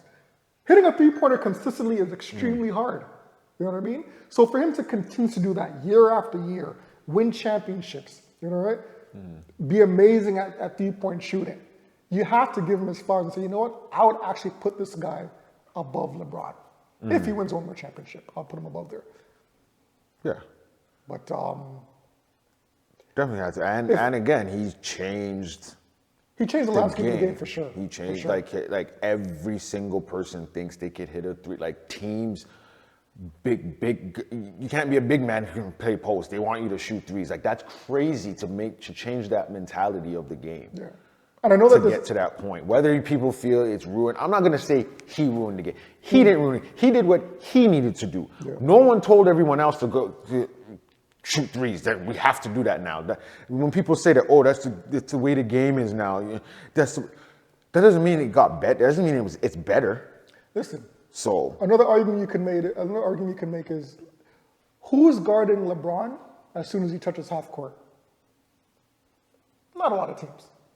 Who's guarding Curry as soon as he touches half court? That's a threat right there. Any man that can consistently shoot from so deep, you have to give them that respect. Not to say that LeBron doesn't deserve respect, but like you said, Curry has changed the game. Like you didn't see people shooting from half court consistently back in our years. So back in like the Jordan era, the Larry Bird, Magic Johnson era, you didn't see people pulling up from half court and shooting it wash. Nowadays, you have to guard people half court because of what Curry brings to the game. But as far as you know what you do and you don't, because now it's just you got to see who can actually hit them. There's a difference. I know there's a lot of guys who can do there's guys who can do, but there's a lot who can't. And I'm talking consistent, like where you feel like, okay, I can't let this guy cross half, or once they cross half, they're a super threat. Yeah. That's really just Steph. I don't care. You can bring up whoever else you want to in the league. Maybe you could say Clay at the time, but I mean, even right now, you still can't just be like, all right, I'll let Steph shoot from the half. You can't let him shoot anywhere. And that's what I'm saying. Like LeBron, you can kind of like say, okay, if this guy's taking a half-court shot, all right, let him take it. He may hit it if he's hot. He may hit it, right? Yeah. But he doesn't garner. He doesn't give that threat. Right? He doesn't garner that same respect that Steph has, right? Yeah. And to me, when you do comparisons of GOATs, like the Jordans, the Kobes, the LeBrons, you have to think about that respect killer instinct. Who do you fear that can kill you on the court? Lots of people fear Curry right now. Yeah. Do you fear LeBron? I don't think he garners that same type of fear from other players. Yeah, only I think now you'll fit if you see he's on, and even that, even when he's on the game, you don't fear that you're going to lose the game though. Even when he starts to take over kind of thing or gets in his triple double bag or whatever it is, he's still doing that and they're still losing games. Yeah. So there's that. But I want to go question here because he said Kobe effed himself. If he would have kept Shaq, he would have had 6 or 7 rings. Do you believe that? So, yes. Back in my earlier, so I know that this differs from what I said earlier on. He's not here, but we good. No, it's a good point. It's a good point. Did Kobe mess that up? Sure. But at the same time, we're looking at, all right, so here was Kobe's issue with Shaq. Shaq wasn't in peak condition, right? So when you see someone that's not putting in that type of effort or that type of work, into becoming a championship caliber team, like you should be. The same argument is going on with Luka right now. I mean, if I'm a leader of the team, which was Kobe was, right? And right now, LeBron is the leader of the Lakers, right? If I'm seeing that my teammate isn't putting in that effort to become a championship type caliber player, physical wise, I'm gonna call him out. And if they don't want to be here, then peace. But what happened? Even without Shaq, like you said, Kobe won. You know what I mean? So I think I don't put the full blame on Kobe. Shaq has to hold Shaq has to hold some. And even Shaq said it himself too. Shaq said when they did their one-on-one. Yeah. And they talked with each other. Yeah. But could they have won with Shaq? Of course. Like no one's gonna argue that. But I feel if you need to call it a player, then call them out. Right? But I wouldn't put it solely on Kobe. Like Shaq Shaq even said himself, I was lazy. I didn't put in the effort all the time, which I could see. Like if you're that big of a guy, if I want to take, like who's stopping me? Like I get the mentality. Like you know what I mean. You shouldn't have that. Yeah. But I understand. Like I'm in the league already. I'm here. Look at me. Like I'll take a break. I don't have to bust my tail every night. Look how big I am. If I want to take over, I'll take over. But that's Kobe wanted. He wanted that mentality every night from Shaq. And Shaq didn't maybe give it every night. Or maybe took something to rile Shaq up to get to that point. But I can see it from both ends. And to be fair, like being someone of that size, it's hard to carry that weight for 48 minutes straight and be and Shaq was dominant still. Like he was dominant throughout majority of his career.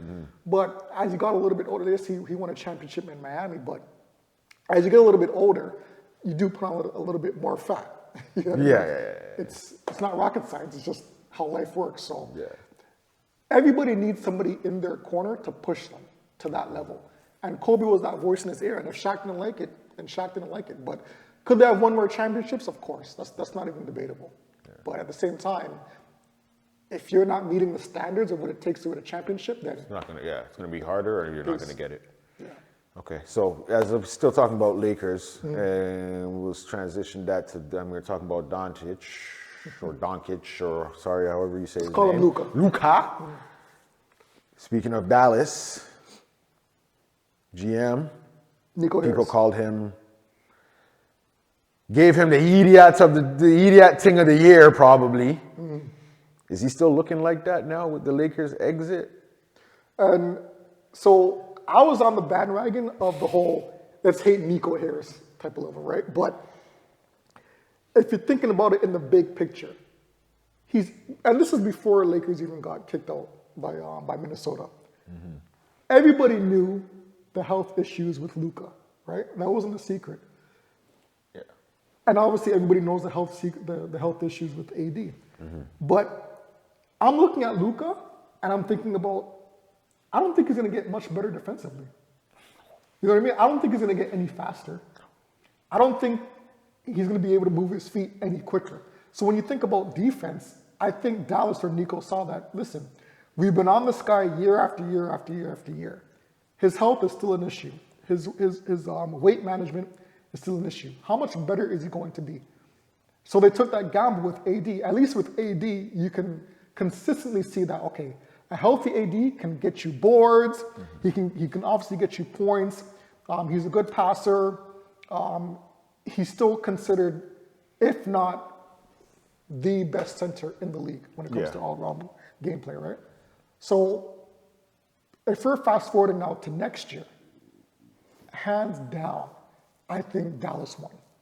When you put together a healthy AD, a healthy Kyrie, a healthy Klay Thompson, versus an aging LeBron and a overweight Luka Doncic, I'd give the cards to Dallas for sure.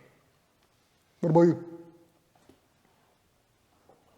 Yeah, I think hey, listen, I thought the same thing. I was like, what? Why would you make it? And it's not even that you made the trade, it's who you made it to. That's what I think was the main thing, or one of the big things for people was that, okay, you traded him, your reason, understandable, I guess.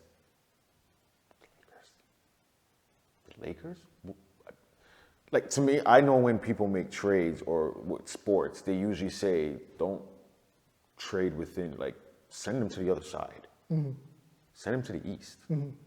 Or, I know, okay, Dallas and the Lakers, they're not in the same division. They're the same conference. They're still Western, but I don't think they're in the same division. So, okay, yeah, don't trade within your division either. Like, especially a caliber like that, unless you're getting something back. But, yeah, the thing was the Lakers. Of all the teams, like, why would you do the Lakers? And, like, LeBron, like, and that's what made it look like, oh, here we go. And that's why everyone thought LeBron didn't know anything. Yeah. I kind of believe that he didn't because of the way it went down. I believe I don't think he had a say in it. I don't know if he knew right away when it happened. I can believe that. I don't think anyone knew. I think it really was a shock to everyone except for, was it Polanski? Is it the Lakers GM. The Lakers GM and Harris. Yeah. I mean, the only one who knew was Harris, obviously, because they were shocked. Like, imagine you're the Lakers GM, you're chilling, and all you hear is your phone rings. Hey, what's going on? Hey, Harris, hey, yeah, you want Doncic? Yeah.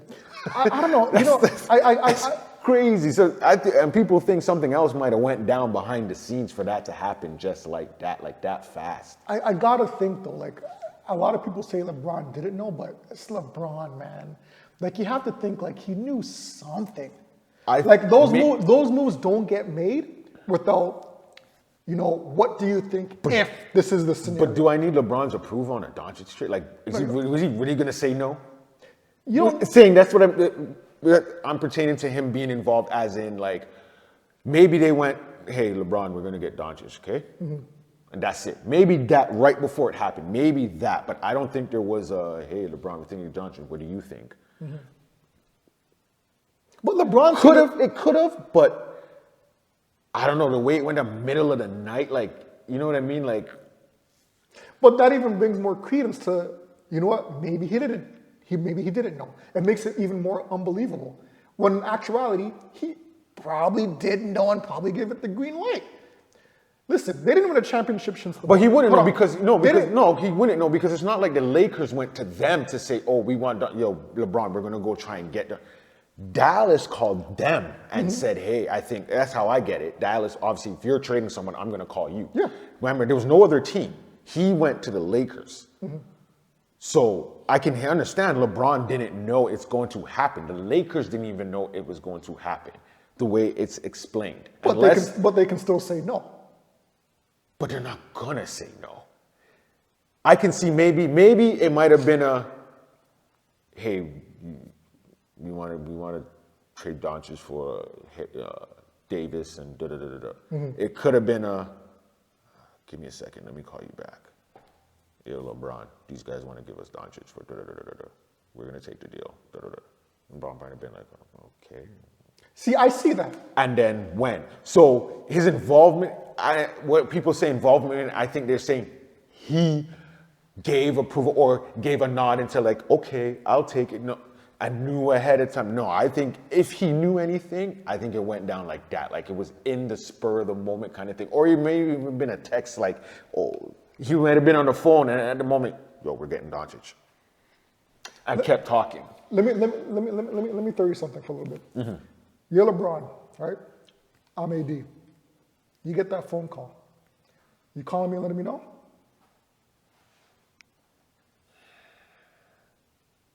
Even if the GM says, yo, you can't tell AD. It's a done deal. Yeah, I'll call you. Even though the GM says, yo, listen, you can't even tell AD. You know what I mean? This might look bad. We have a game coming up. Ray. I'm LeBron. I'm LeBron. I'll tell him if I want. I'm LeBron. You gonna tell me I can't tell him? Come on now, dog. I don't think so. I think LeBron would. If it's supposed to be boy, I don't know their relationship. If it's a D Wade, I see him telling D Wade for sure. Oh, for sure. You know what I mean? I see him calling him right in front of him. What? Don't tell who? What? Wade, they're trading you. You know what I mean? Or you got traded. Yeah. But I can see him telling him that because it happened. If it's in a process, maybe he delays it because Davis might be like, yo, talk to the man, yo, don't you trade me.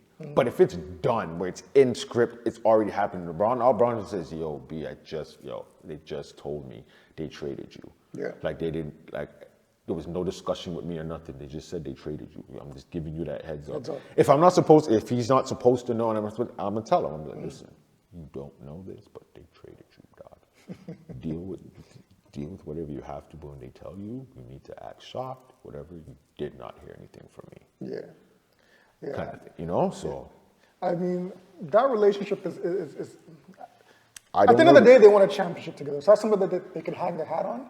Yeah. But as far as them winning another one, even if they kept AD, considering how deep the West is, I feel as if the trade kind of worked for both favors, even though I still think the trade works better for Dallas. Listen, like it's been in the news, Luka is a generational talent. So if you have a chance to get him, get it, no hands down. But again, you're going to have to take upon the responsibility of keeping on top of him about his weight and then his defense, right? Is that going to get any better? I don't think so. But the pairing of Luka and LeBron is definitely, if we're talking about a business here, it's going to bring in ticket sales, obviously. Like you're going to make money with the two of them pairing as Batman and Robin. So they're not losing financially. If anything, they're gaining. If you put two superstars on a team, it could have been anybody. It could have been LeBron and KD. It could have been Kyrie coming back and pairing up with LeBron. It doesn't matter, right? At this point in the game, seeing where LeBron is as far as age is concerned, I don't see a championship in the future. However, I do see a mission to continue ticket sales. Luka is going to bring in ticket sales. Now, as a business, if that's all that you're concerned about, go for it. Luka's only, 25, 26? Yeah, listen, I can't blame the Lakers for taking the trade, especially with AD being injured in that sense. But so who do you think goes deeper next year? LA or Dallas? You have to put monopoly money on it. Who goes deeper? I gotta know what are there both teams healthy? Yeah, healthy. A healthy Lakers team versus a healthy Dallas team. With who they have now? Who they have right now? They go to next season. They don't. They don't change up their same teams. squad. Same squad. Yeah.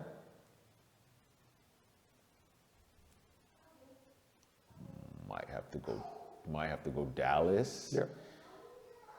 Just because they don't depend on. They do, but they know they can learn to play without Davis because they've been playing without him this year, right? Kyrie just got hurt at the end, so whatever. Kyrie will do what Kyrie does, right? Thompson can find some little bit of consistency in himself or find a game, maybe not the old game. Maybe that's what he needs to get away from, not trying to be the old Clay and just pop off and shoot. Still shoot, but you're going to have to find a different way to do it. Yeah. But, yeah, they do that, and I think they can... They can make some noise. Yeah, I think it's good. I don't think the Lakers, it's a weird spot. They could, if they figure it out and LeBron and Luka figure out some type of system, then... But that's... They gotta get, they don't have the Jordan mentality though, but you gotta get your team involved, and that's what Jordan did, right? Yeah. He had to figure it out, when people kept saying, yeah, you're a great scorer, but you don't win. You can't win with him. Yeah. He had to figure it out. I gotta get my team involved. I gotta get these guys, I gotta get myself healthy probably, but I got to get these guys involved, and that's what LeBron has to do with Luka. Like, actually get them involved. Not, oh, you're involved to help me score. I got to get you guys to score. You guys will be able to play without me on the court. Yeah. I just think that this is, I don't think Pelinka was really thinking, because you have, like I said, you have an aging LeBron. You have a defense deficiency, Luka Doncic, Luka, right? That's the part. I mean, there, defense. your only real shining bright light, I'm not to say Luka's not a bright light, but is Austin Reeves. Like, he's still up and coming, and he can develop and he can get better. You know what I mean? Isn't that on the, what's his name? Starts with an H, his last name. Hayes? Hamanga. Oh, Yeah, I think he wears goggles or something. Yeah, you know who I'm talking about. Yeah, I think he was the second top scorer in their elimination game. Fuchimera. Yeah, because I think it was He could play, he Luka, could ball. him, and then LeBron. Those were their top three. Rui Fuchimera. Yeah. Yeah, if those other role players can step up, then sorry, I will give Lakers a chance. But what do you still do with LeBron and Luka? Like, they're still going to be your pillars. Of your team. And this is another one. Is LeBron ain't giving you 82 games. No. So how many games you getting out of him? How many games you getting out of Luka? Like, Dallas can just be like, all right, we got to learn to play without Davis kind of thing. But Yeah, they're still good. Because remember, when Luka was out there, they were winning. They Yeah. still found a way to win Yeah. too, right? Yeah. And what they were saying for Luka, why he was able to get away with certain things on defense, because he had the help behind That's him. right. Yeah. If he doesn't have that help in LA, and this is why I was like, yo, LA, you should have found a way to get Davis. If they had Davis, Yeah. okay, now I'll say, okay, Lakers can be a threat, Yeah. because you got Luka. Yeah, his defense isn't the greatest, but if he can give you a 40% defense with Davis behind him helping, you're good. Yeah. But that 60% you ain't getting from Luka is getting exposed being with the Lakers. Because who's the Lakers' big man? I don't know who their big man is. I mean, I wish Clay was still alive, because our bet still goes on about LeBron not winning another championship. So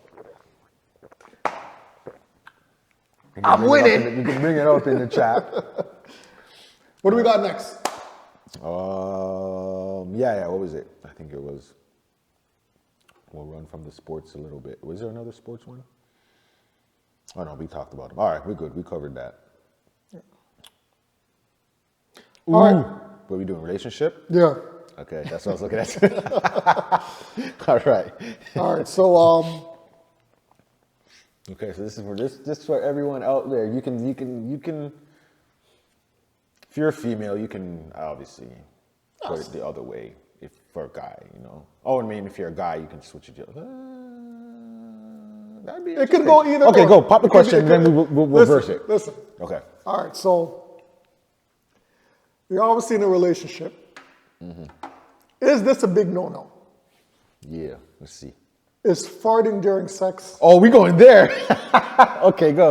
Is farting during sex a big no-no? So you're in the bed. I thought we were going to the low key gun one. Oh, we'll do That's that why I said man, woman. We'll do that after. We'll do Okay, this after. okay. Is farting during sex a no-no? Like, okay. Is farting during sex a no-no? So I don't think I have to be specific here. I'll have to break it down Is it- okay, in layman terms. Would there be certain kinds for you, or is it a no for you completely? Listen. let me choose my words carefully. All right. If it gets to like a level 10, it smells like you've had onions and tacos all day from morning till night. I can bear it for a few seconds. You know, I can go like a couple minutes, but if it's getting to the point where I need a gas mask, we need a timeout. A timeout. Doesn't have to end the session. I'm not saying it's over and done with, but we're gonna have to work on Take a 5. We're gonna have to work on your diet need, whatever it is. You know, we're gonna have to work on something. We'll take a 5 and open up the windows. Then we could go back to business. You know what I mean? But If it's consistently during the hour or whatever long you're going for, and it's just coming out like gas after gas after gas, we might have to continue this at another time. Now, if I farted, and you might have to deal with it still.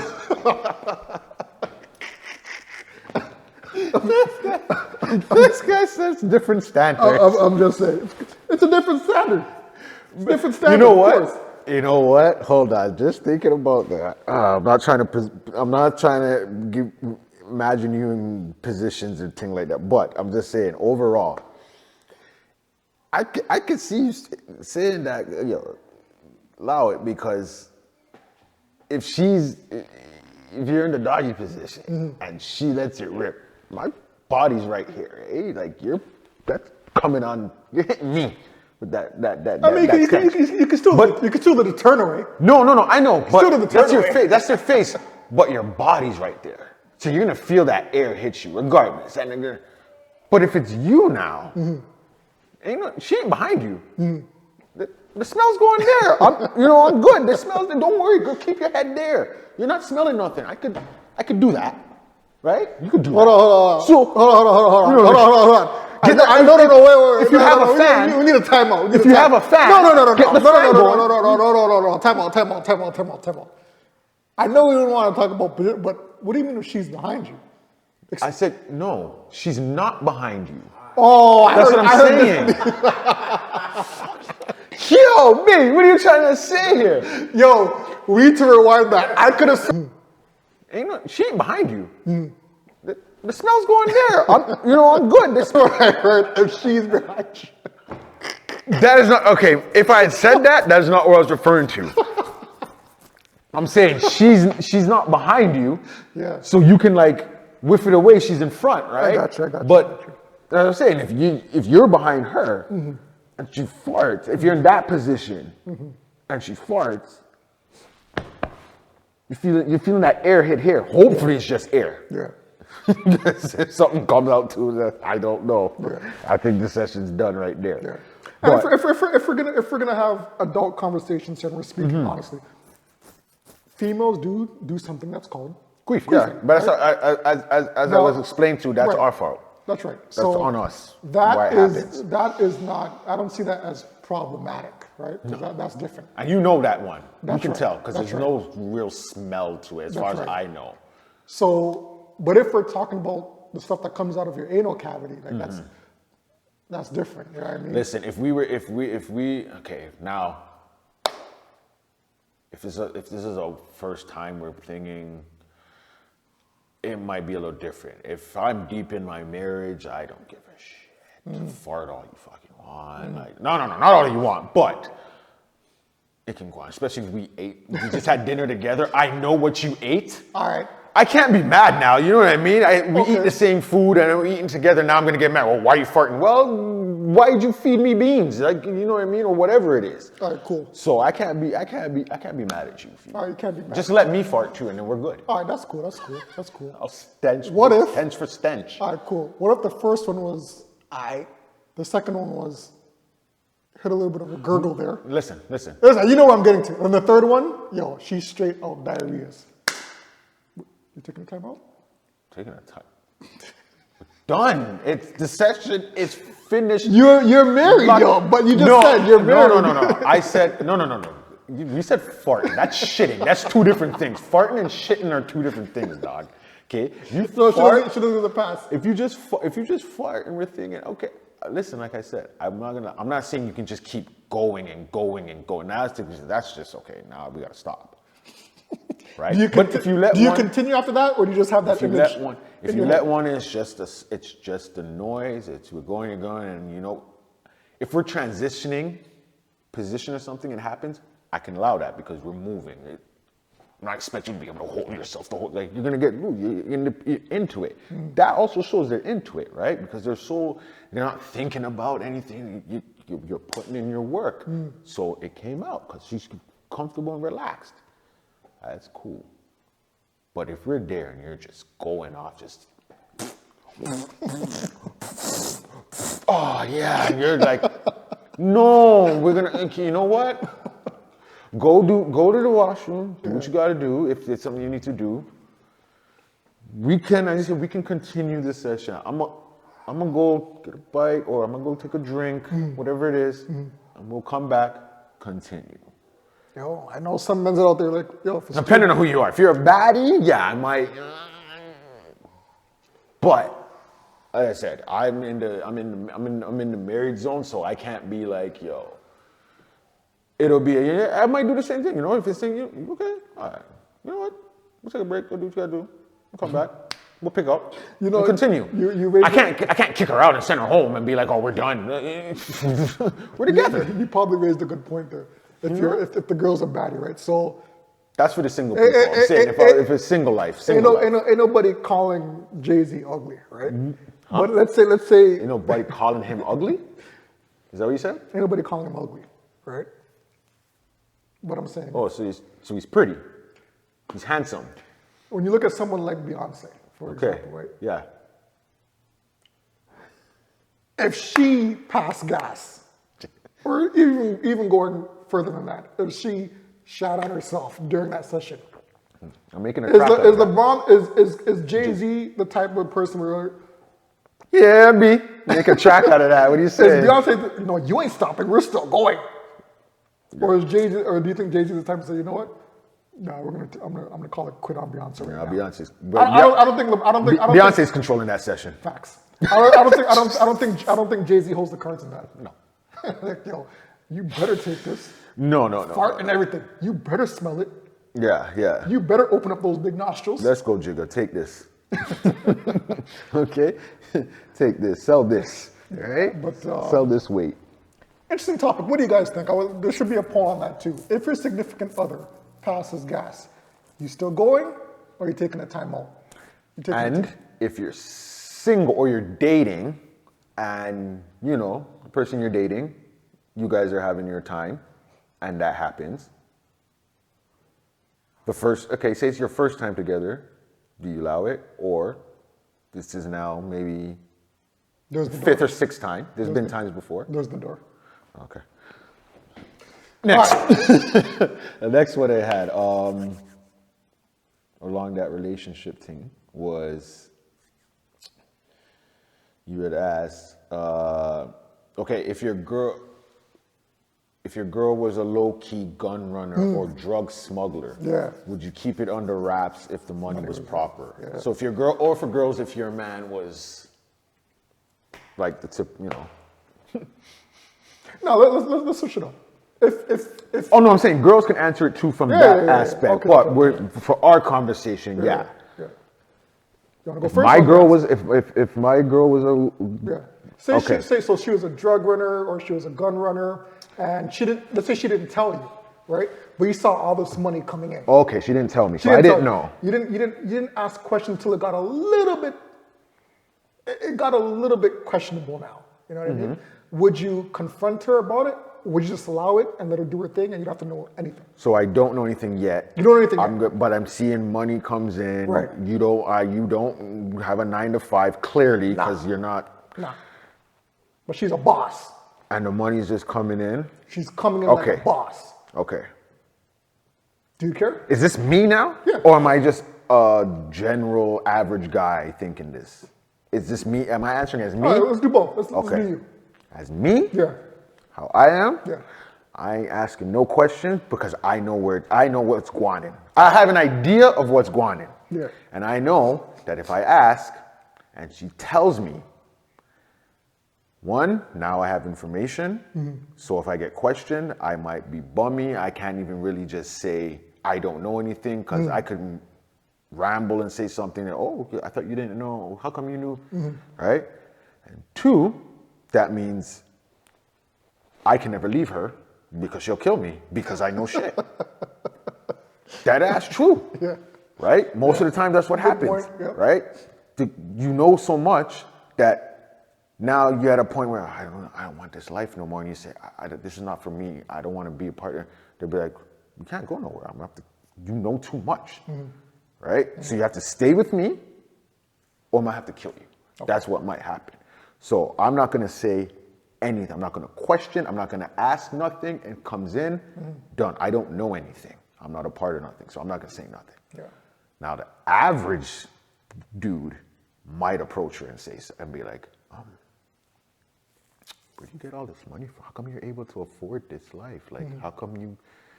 And they might turn around and be like, if I tell you, I'm gonna have to kill you. If that's told to you now I'm gonna add something else to it. What do you do?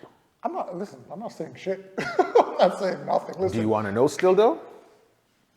do I want to? I would rather know the people she's running with, right? If the people that she's running it have her safety as top tier priority, and the money's right, I'm gonna let it go. I'm gonna let it go. Now, if I know that they're kind of shady and like these guys are like they kill just for the heck of it, and you're just there as a plant, and if it goes down, then they end up killing you. If I know that's the mentality, I'm gonna have to say, yo, listen, the money's good, the money's all right, but I don't like the people that you're running with. Let's get you all. Even though the money's been good and it's appreciative and whatnot, I don't like this group that you're running with, right? Mm-hmm. But now listen, crime is crime. Drug running is drug running. Nobody's promoting that. We're just speaking hypotheticals here, right? Listen, we got the biggest criminals running things legally anyway, so and they commit crimes all the time. True. But I get what you're saying. yeah, but if it could be done in a way where, like I said, she's safe, then I'm not saying anything. Like I said, like We got the big screen TVs, we got the Lambos in the driveway. Why would I disrupt something for no reason? Listen, I said, I don't need to know anything. Listen, all I say is, listen, babes, I'm not an idiot, but whatever I need to know, you let me know. I'm not asking no questions about, you do, I'm not an idiot. I'm pretty sure I know what's going on. I mean, this is a private conversation, me and her, right? We're talking, we're private. I'll be like I said, I'm pretty sure I know what's going on. I'm not even gonna mouth what I think how you get your money. Keep it up. We're on the same length. Yeah. Whatever you know, I'm not here to stop you in any way. Whatever I need to know, you let me know. I don't want to be involved. But I know I'm involved.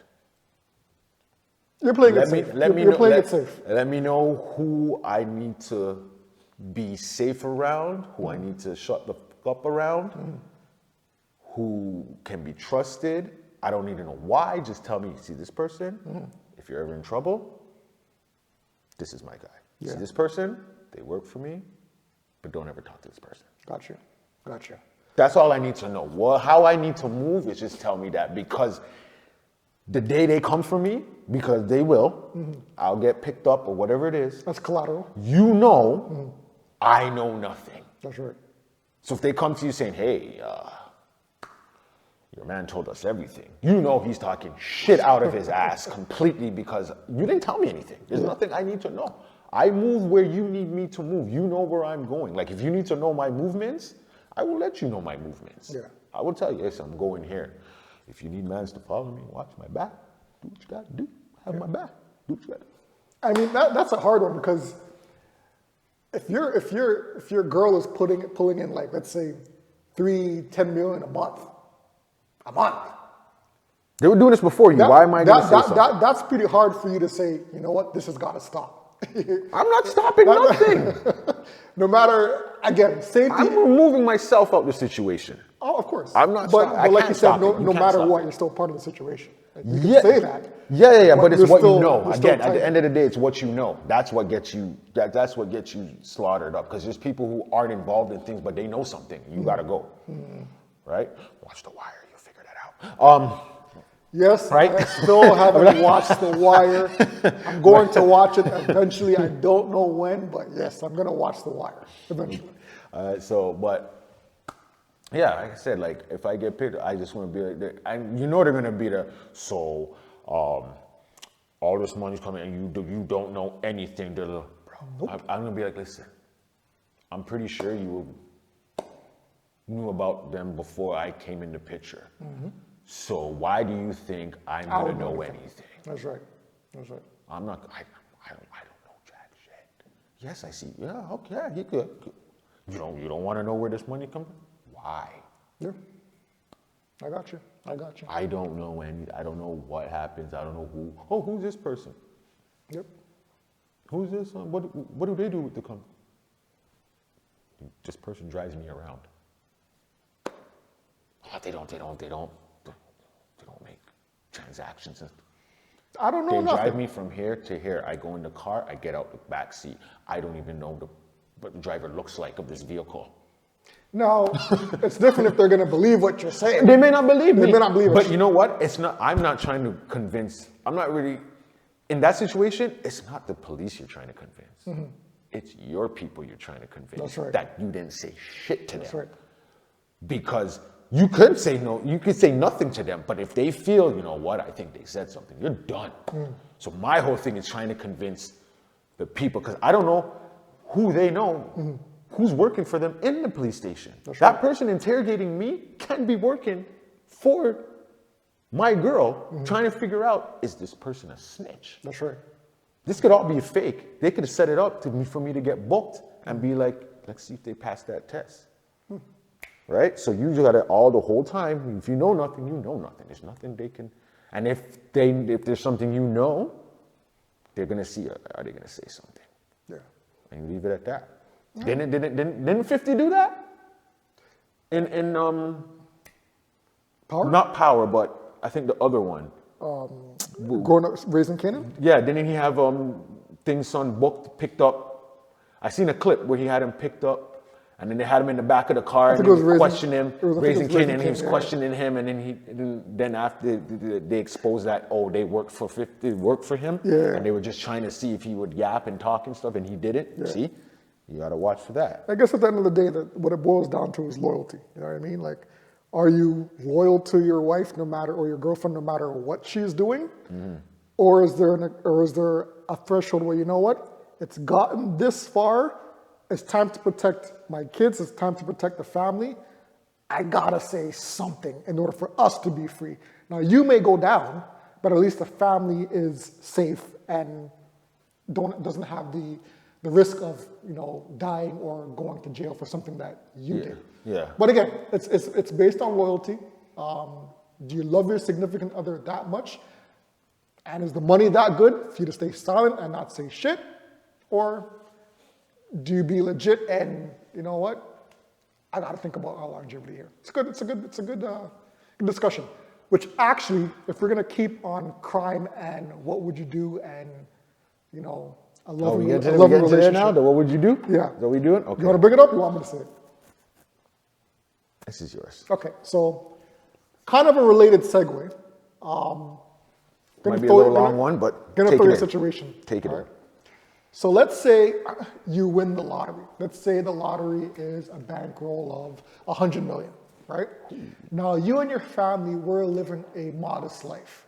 So you had a decent house, you had a decent car, decent living scenario, right? You're not living poor, you're not living on the street, you're doing good. You win the lottery, right? After you win the lottery, you commit a crime. Now the crime is murder, right? As a penalty, the judicial system decides that you have to die, right? Could be through injection, electrical, whatever they did back in the day, electric chair, whatever the case may be. Death sentence for you, Death sentence. basically. But the judge offers you an alternative, right? You can go through the process and get electrocuted. Your family gets to keep everything. Your lottery winnings, the house, the cars. Yeah, basically their family life continues, but just without you. Exactly. Plus the lottery, plus the winnings. Yeah, everything that stays the same, just you're not around no more. That's it. So you've upgraded financially, and you keep that. But your husband or whomever dies. Or you live and all your winnings, the lottery, the houses, the cars, anything that's saved up now goes towards the victim. So the alternative is you live, right? You don't die, you don't get punished, but you now get reinserted into a different country, and all your winnings, all your stuff now goes towards the victim's family. Yeah. So you basically start your life over in start another afresh. country with your family. That's right. From scratch. Dirt poor, you have nothing, but all the winnings and everything that you have, Okay, all your assets. we won't say you're dirt poor, but you have enough. You start from scratch. Yeah, you're able to go to another country. Okay, you're able to get a home, maybe a vehicle. The only thing you're guaranteed is, okay, is a home and some clothes. No, you're not guaranteed nothing. No. That's what you what do because they call it you're exiled. So they kick you off. You're starting from scratch. so you have they give you $100 to go live somewhere else, and that's what I they mean. want. No, that's what I'm saying. Okay. But you're maybe alive. they don't give you a home. They say, okay, because you have a family, just because of your family, we'll give you A hotel stay for a month. okay. A motel stay for a month. We'll But let after you. that, Okay. you're on your own. We'll pay. We'll to let you get back on your feet. We'll give you a hotel stay. We'll cover that for. Okay. We'll be realistic. If you're trying to get someone to get a job, I don't know, 6 months. Okay. Give you 6 months because you got kids and stuff. Yeah. You know. Okay. So 6 months. All right. So there you go. What I would do.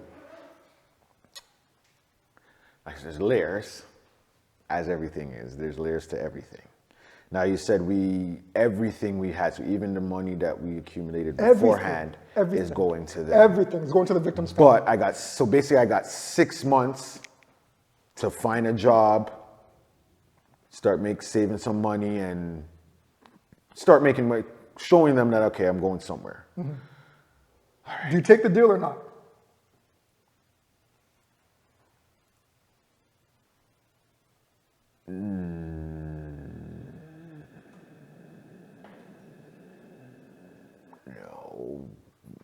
No, I can't. You go through with the death sentence?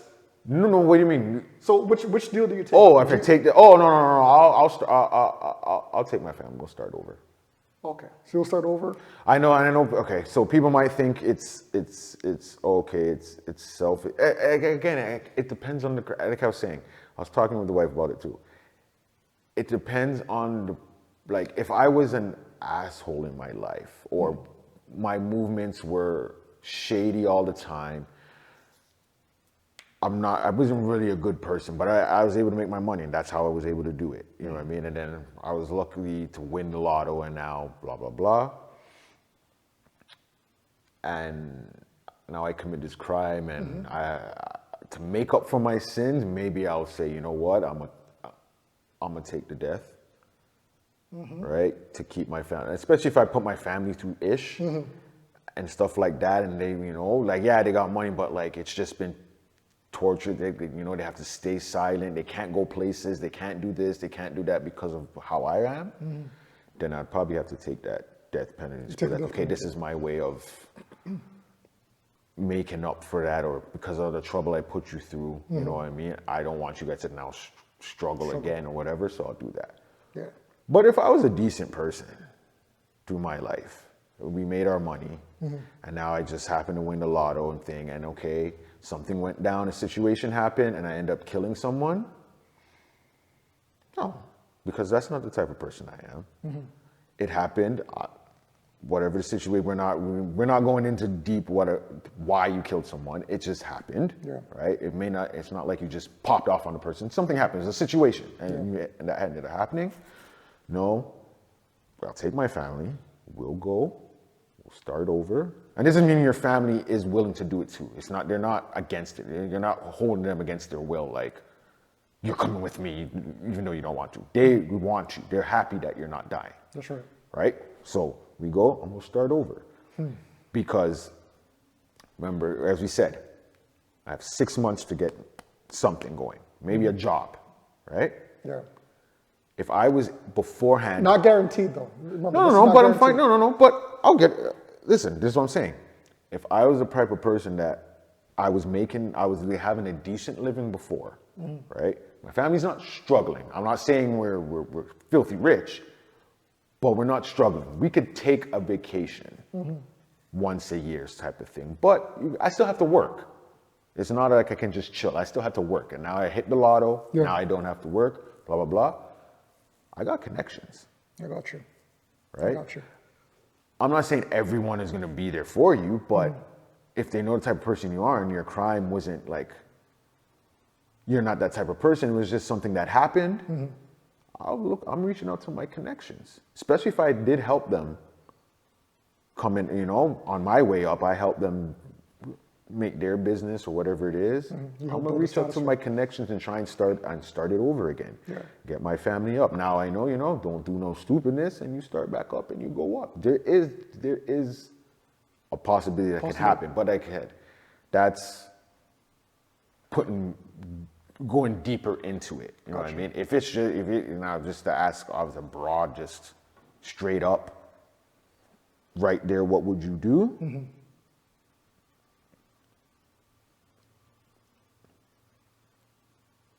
Gotta choose one.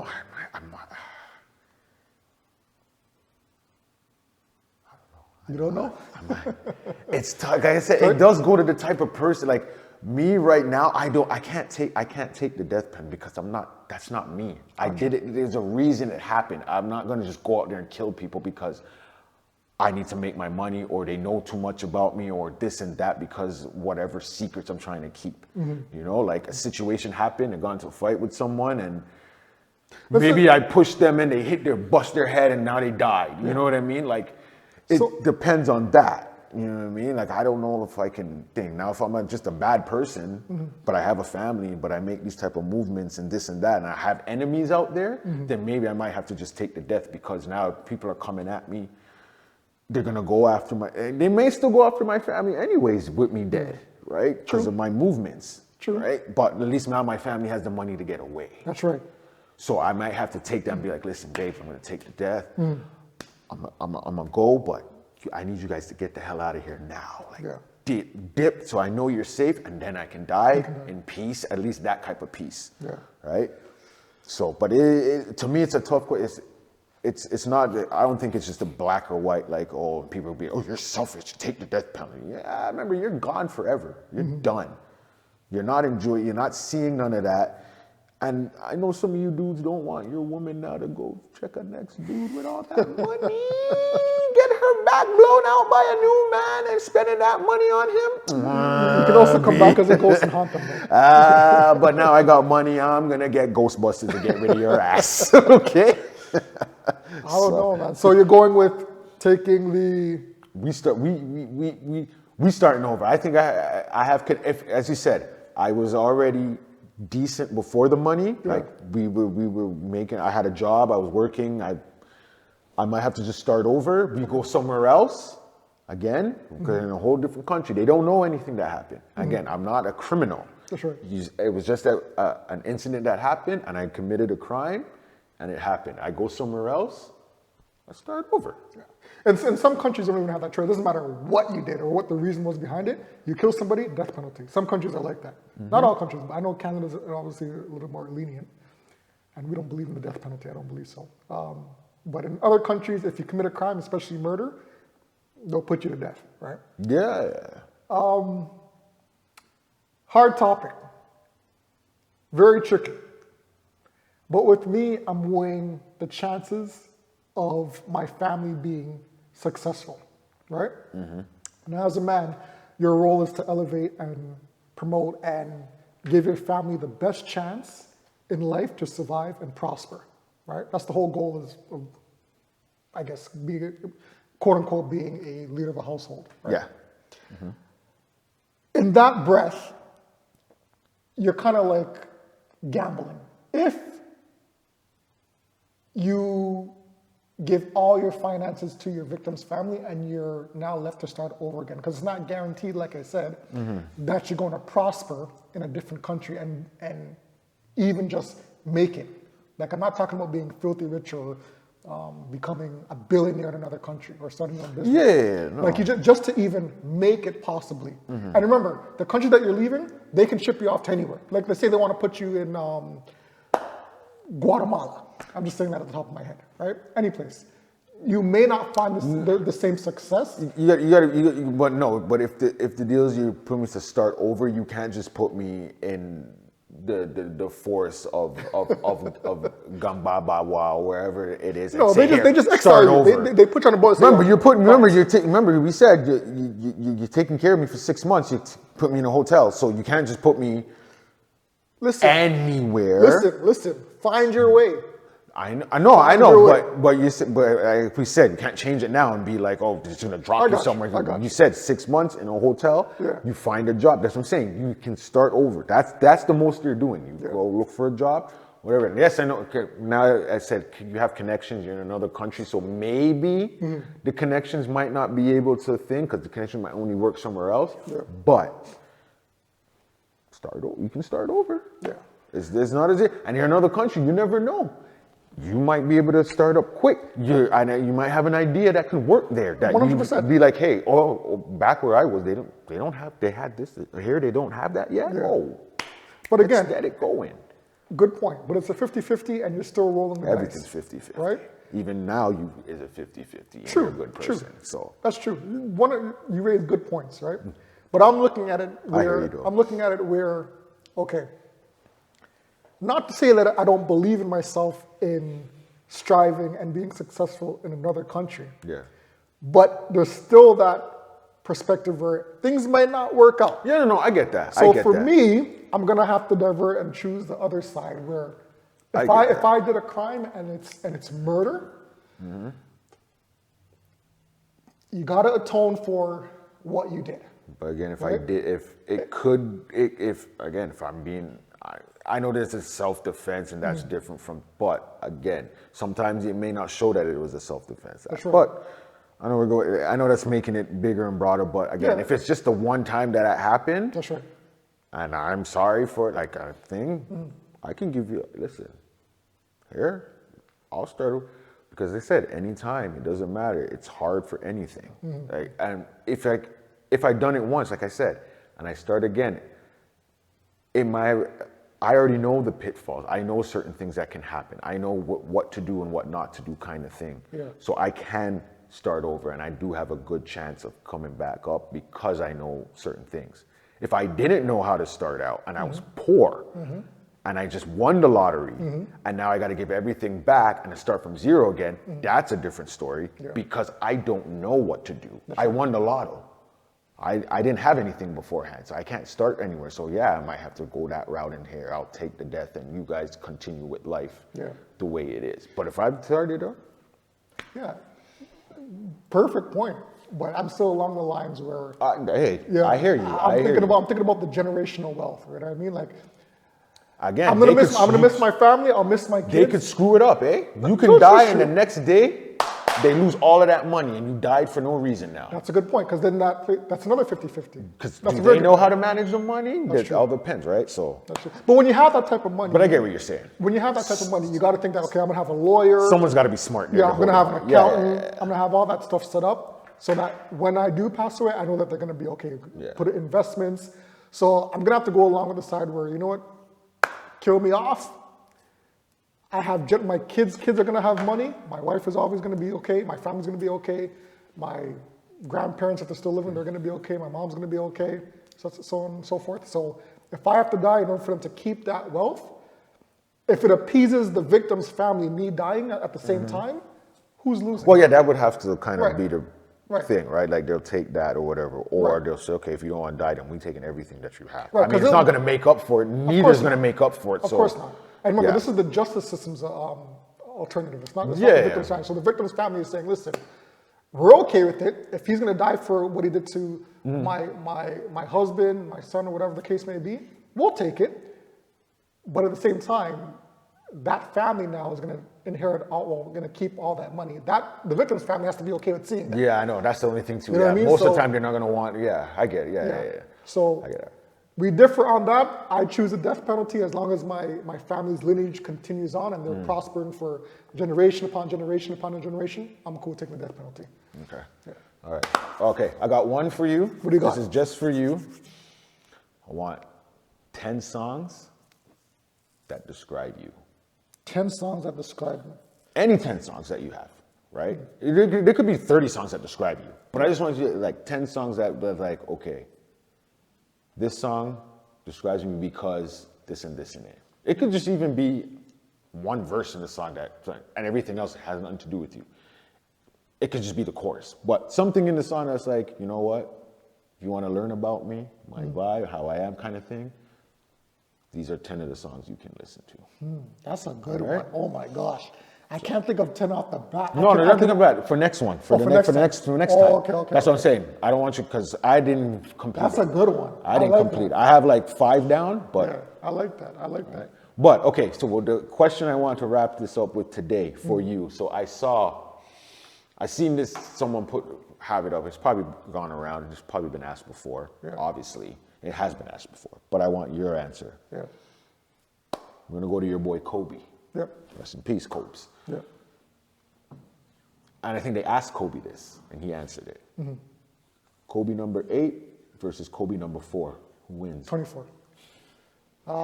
You know who Kobe said? He said 8. But let me hear your answer. I think that's what I heard him say on the thing. He said number 8. Okay, so I'm actually going to disagree with my icon. Okay. I'm gonna say 24, and here's why I say 24. All right.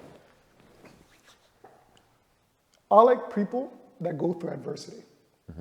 I like people that, when they're counted out, they show and prove.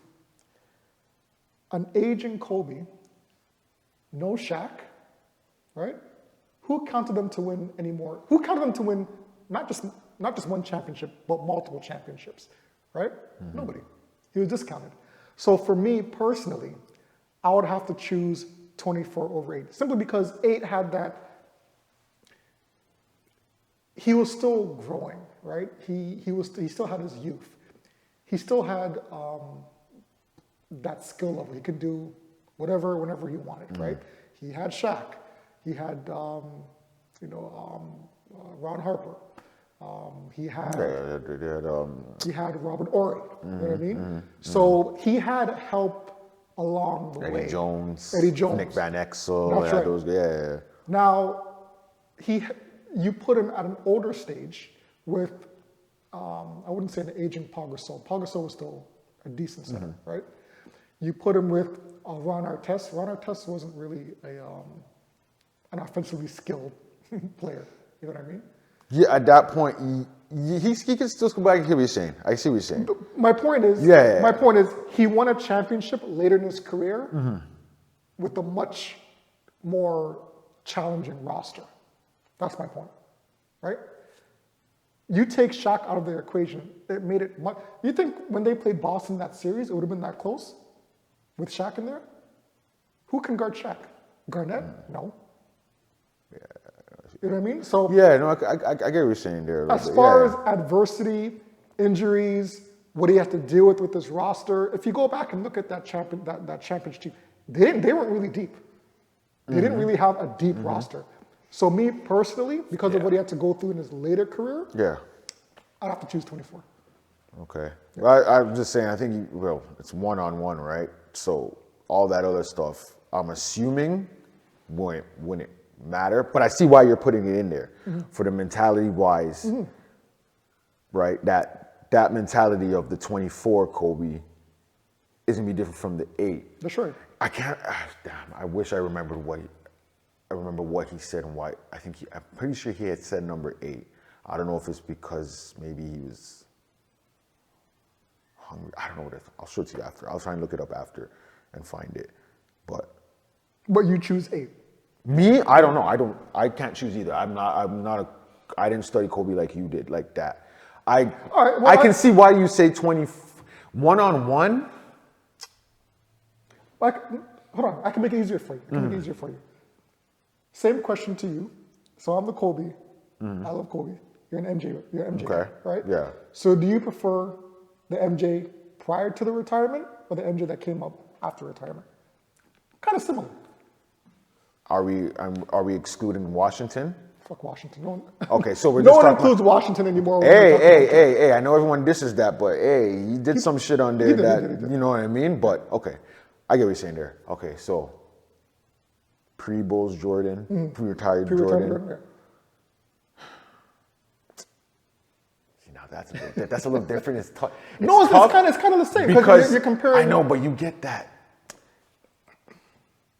The after retirement Jordan, so after the first three, we're talking about the second three wins Jordan. That's like he's polished there a little more. Highlight wise, I gotta go for the pre because you got that young Jordan.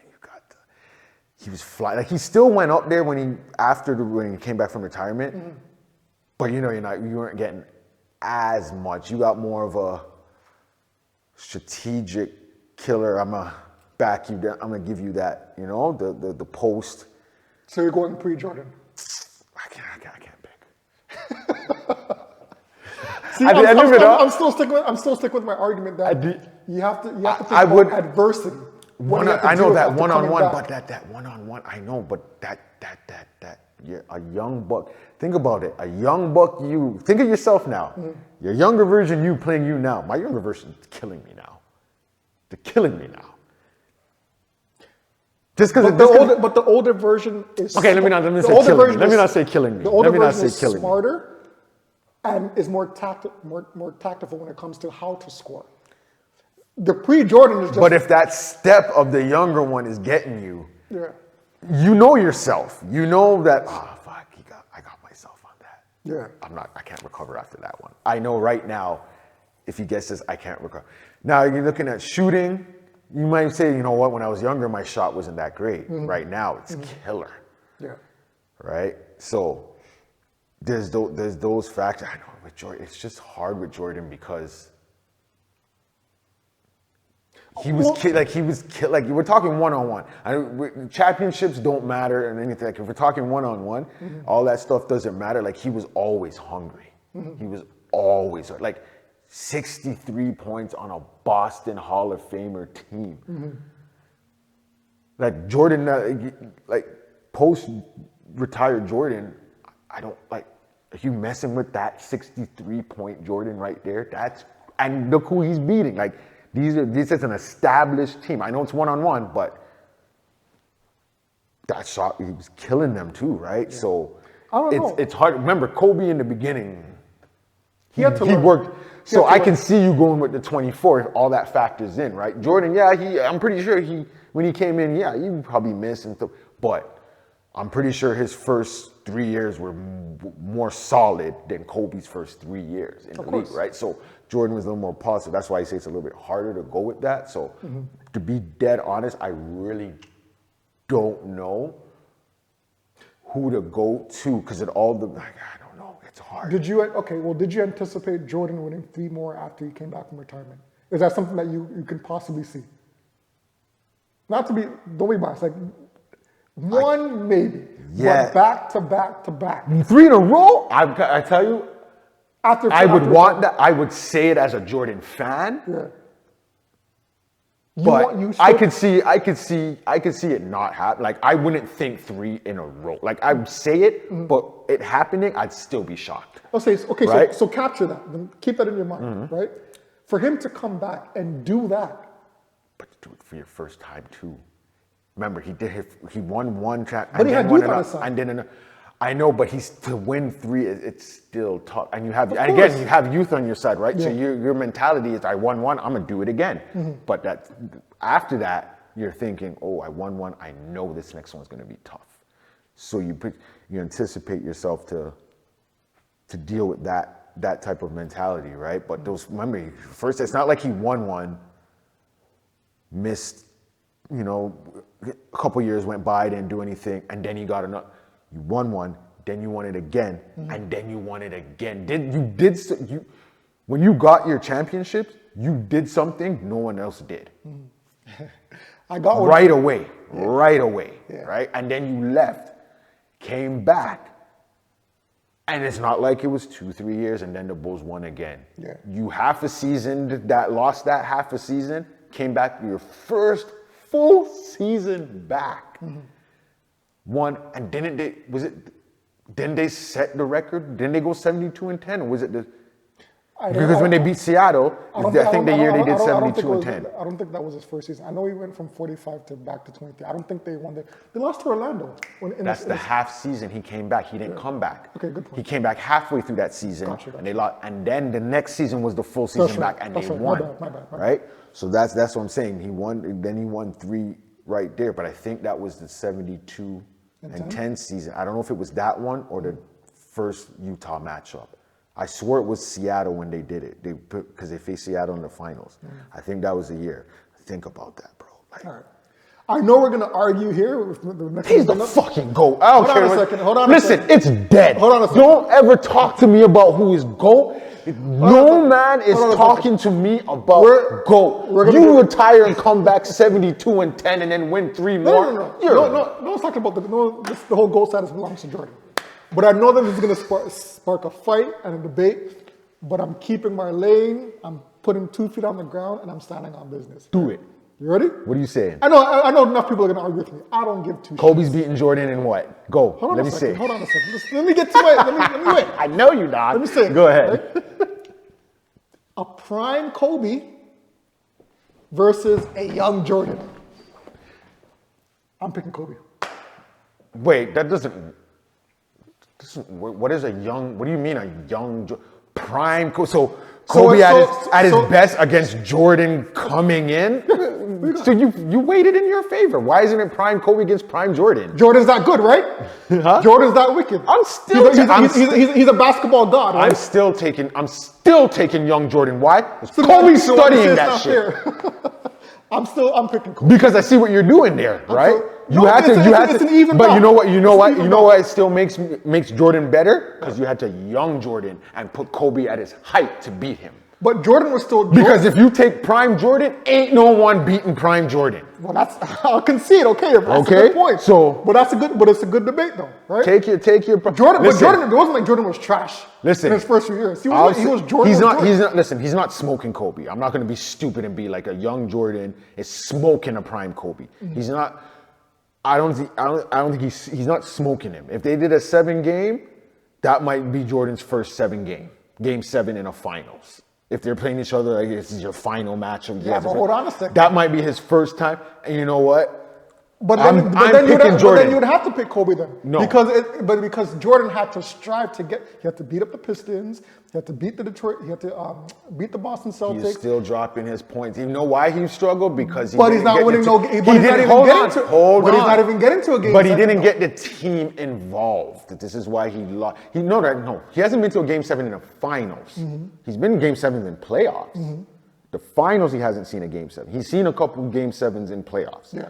Which is fine or whatever, right? This is why I said he's not smoking. But this Jordan, a young Jordan, is still smart. He dropped his points. Remember, I said 63 points against a Boston team, Hall of Famers, right?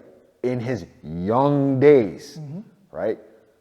Kobe in his prime, yes, he probably could have dropped 60. He didn't do 60. He did 81, yes, okay, great. It was the shitty ass Raptors at that time, whatever. Right? It ain't no great Raptor. He ain't dropping 81 on a Boston like that Boston team, right? I don't even know if he's getting 63. But during that Boston series, he was injured. They were banging him up hard. And he still dropped 63. No, I'm talking about Kobe. Oh, which one? Which when series? they played the Celtics and they went to Game 7. No, I'm talking about Kobe. Kobe playing the Hall of Famer. Not this boss. Not Ray and Garnett boss. I'm talking take Kobe and face the same Hall of Fame team Jordan faced and dropped 63. Okay, so what age, what?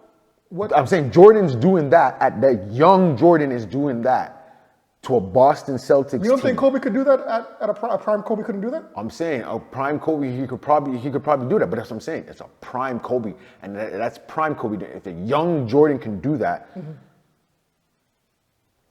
he's not getting killed by Kobe. Kobe, I can see you taking Kobe. If you were to say I'll take prime Kobe over Jordan, I'm not gonna I'm not saying you're completely wrong. I'm not gonna be like, oh, yeah, that's dumb, that's stupid. I'm a Jordan fan, but I can appreciate that. I can accept that. You saying a prime Kobe's beating Jordan. 'Cause I can even see Jordan saying that. I could see Jordan saying, prime Kobe is beating me. I can see him saying that, right? I can get that.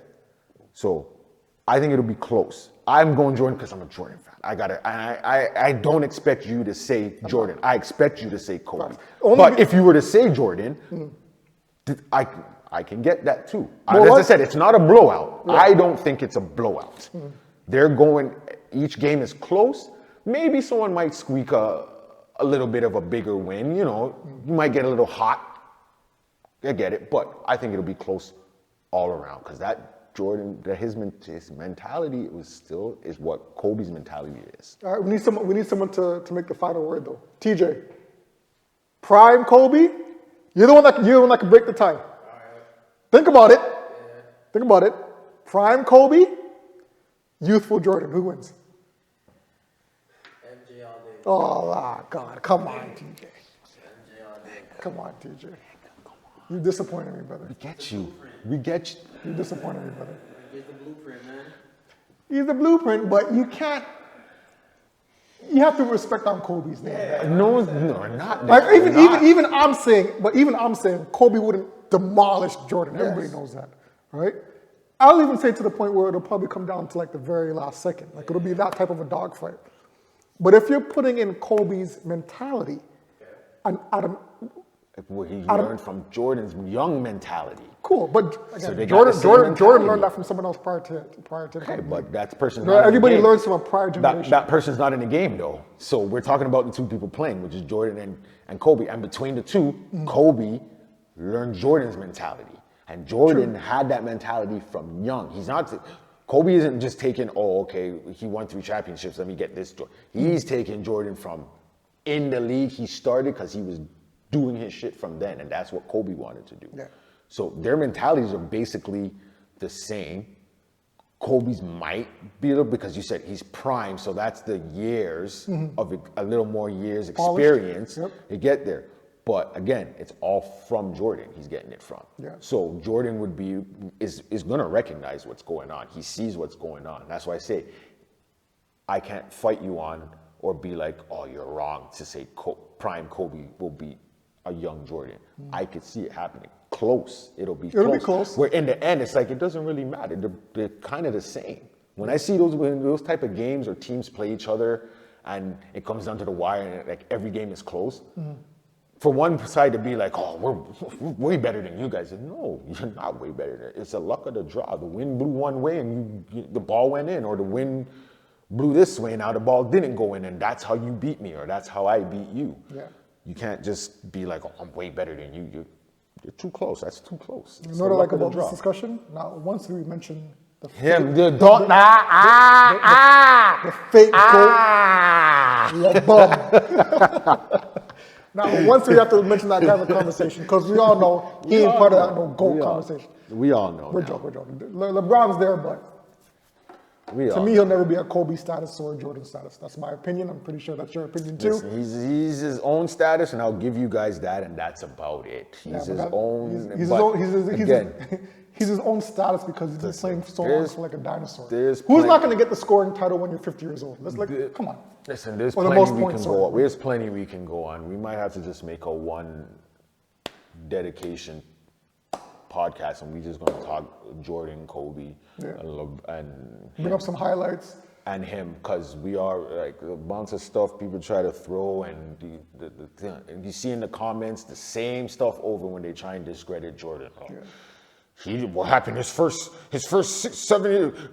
Jordan fans act like he only played 6 years. No, we don't. We know about those years. We can admit those first 7 years. He didn't win. He missed basically a whole season. Like the second year, he was out basically the whole season. And when he came back, he still took over. Yeah. Okay, he struggled. We didn't say he didn't lose in the beginning. Our whole point is when he won and he started, his whole thing was this. Jordan never. Yeah. His whole time was this. You might get one of these. Detroit years might have been something like that. But the moment He figured it out? and it just went up. He never dropped back down. He retired. Like I said, he retired, came back, set the record, not him, but the team with his help, set the record of 72-10, which is still the best record. Why? Because he won the title that year. No, it's not- Golden State did not win their. I don't give a shenanigans. You didn't win the title. Variable- you had a variable- record. Yeah. You had the best. Okay, you had the best record. You didn't have the best team. Yeah. Give you that. There you go. But that record means nothing if you can't finish it off. Good point. Right?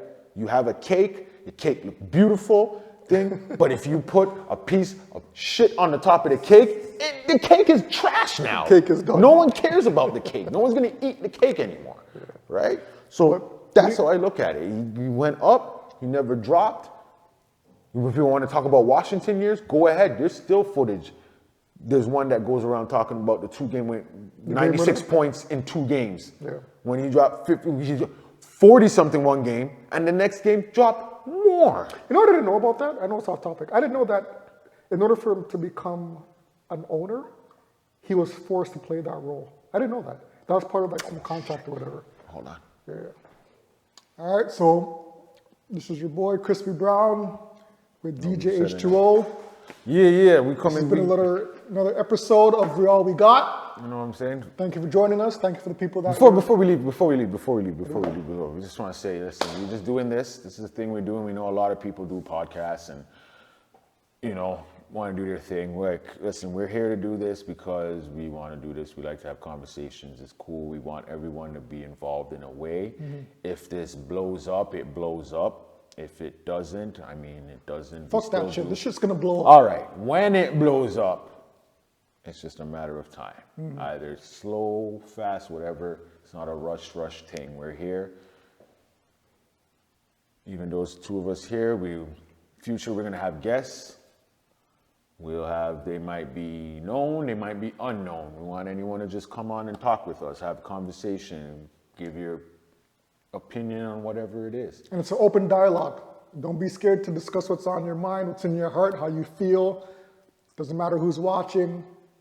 We could talk new stuff, old stuff, medium stuff, whatever it is, but we here, we all we got, we for the people. That's what it is. Facts. All right, so again, we out. This is the last. This is the end of this session. All right. Thanks to our coordinator. What title would you give him? Our cameraman. The man in charge. The man running all the lighting, all the electricity, all the stuff that you see behind the stuff that you can't see behind the scenes. Shout out to TJ. What's up? Yeah. Thanks again. We appreciate you, and we're out. We all we got. Bang bang.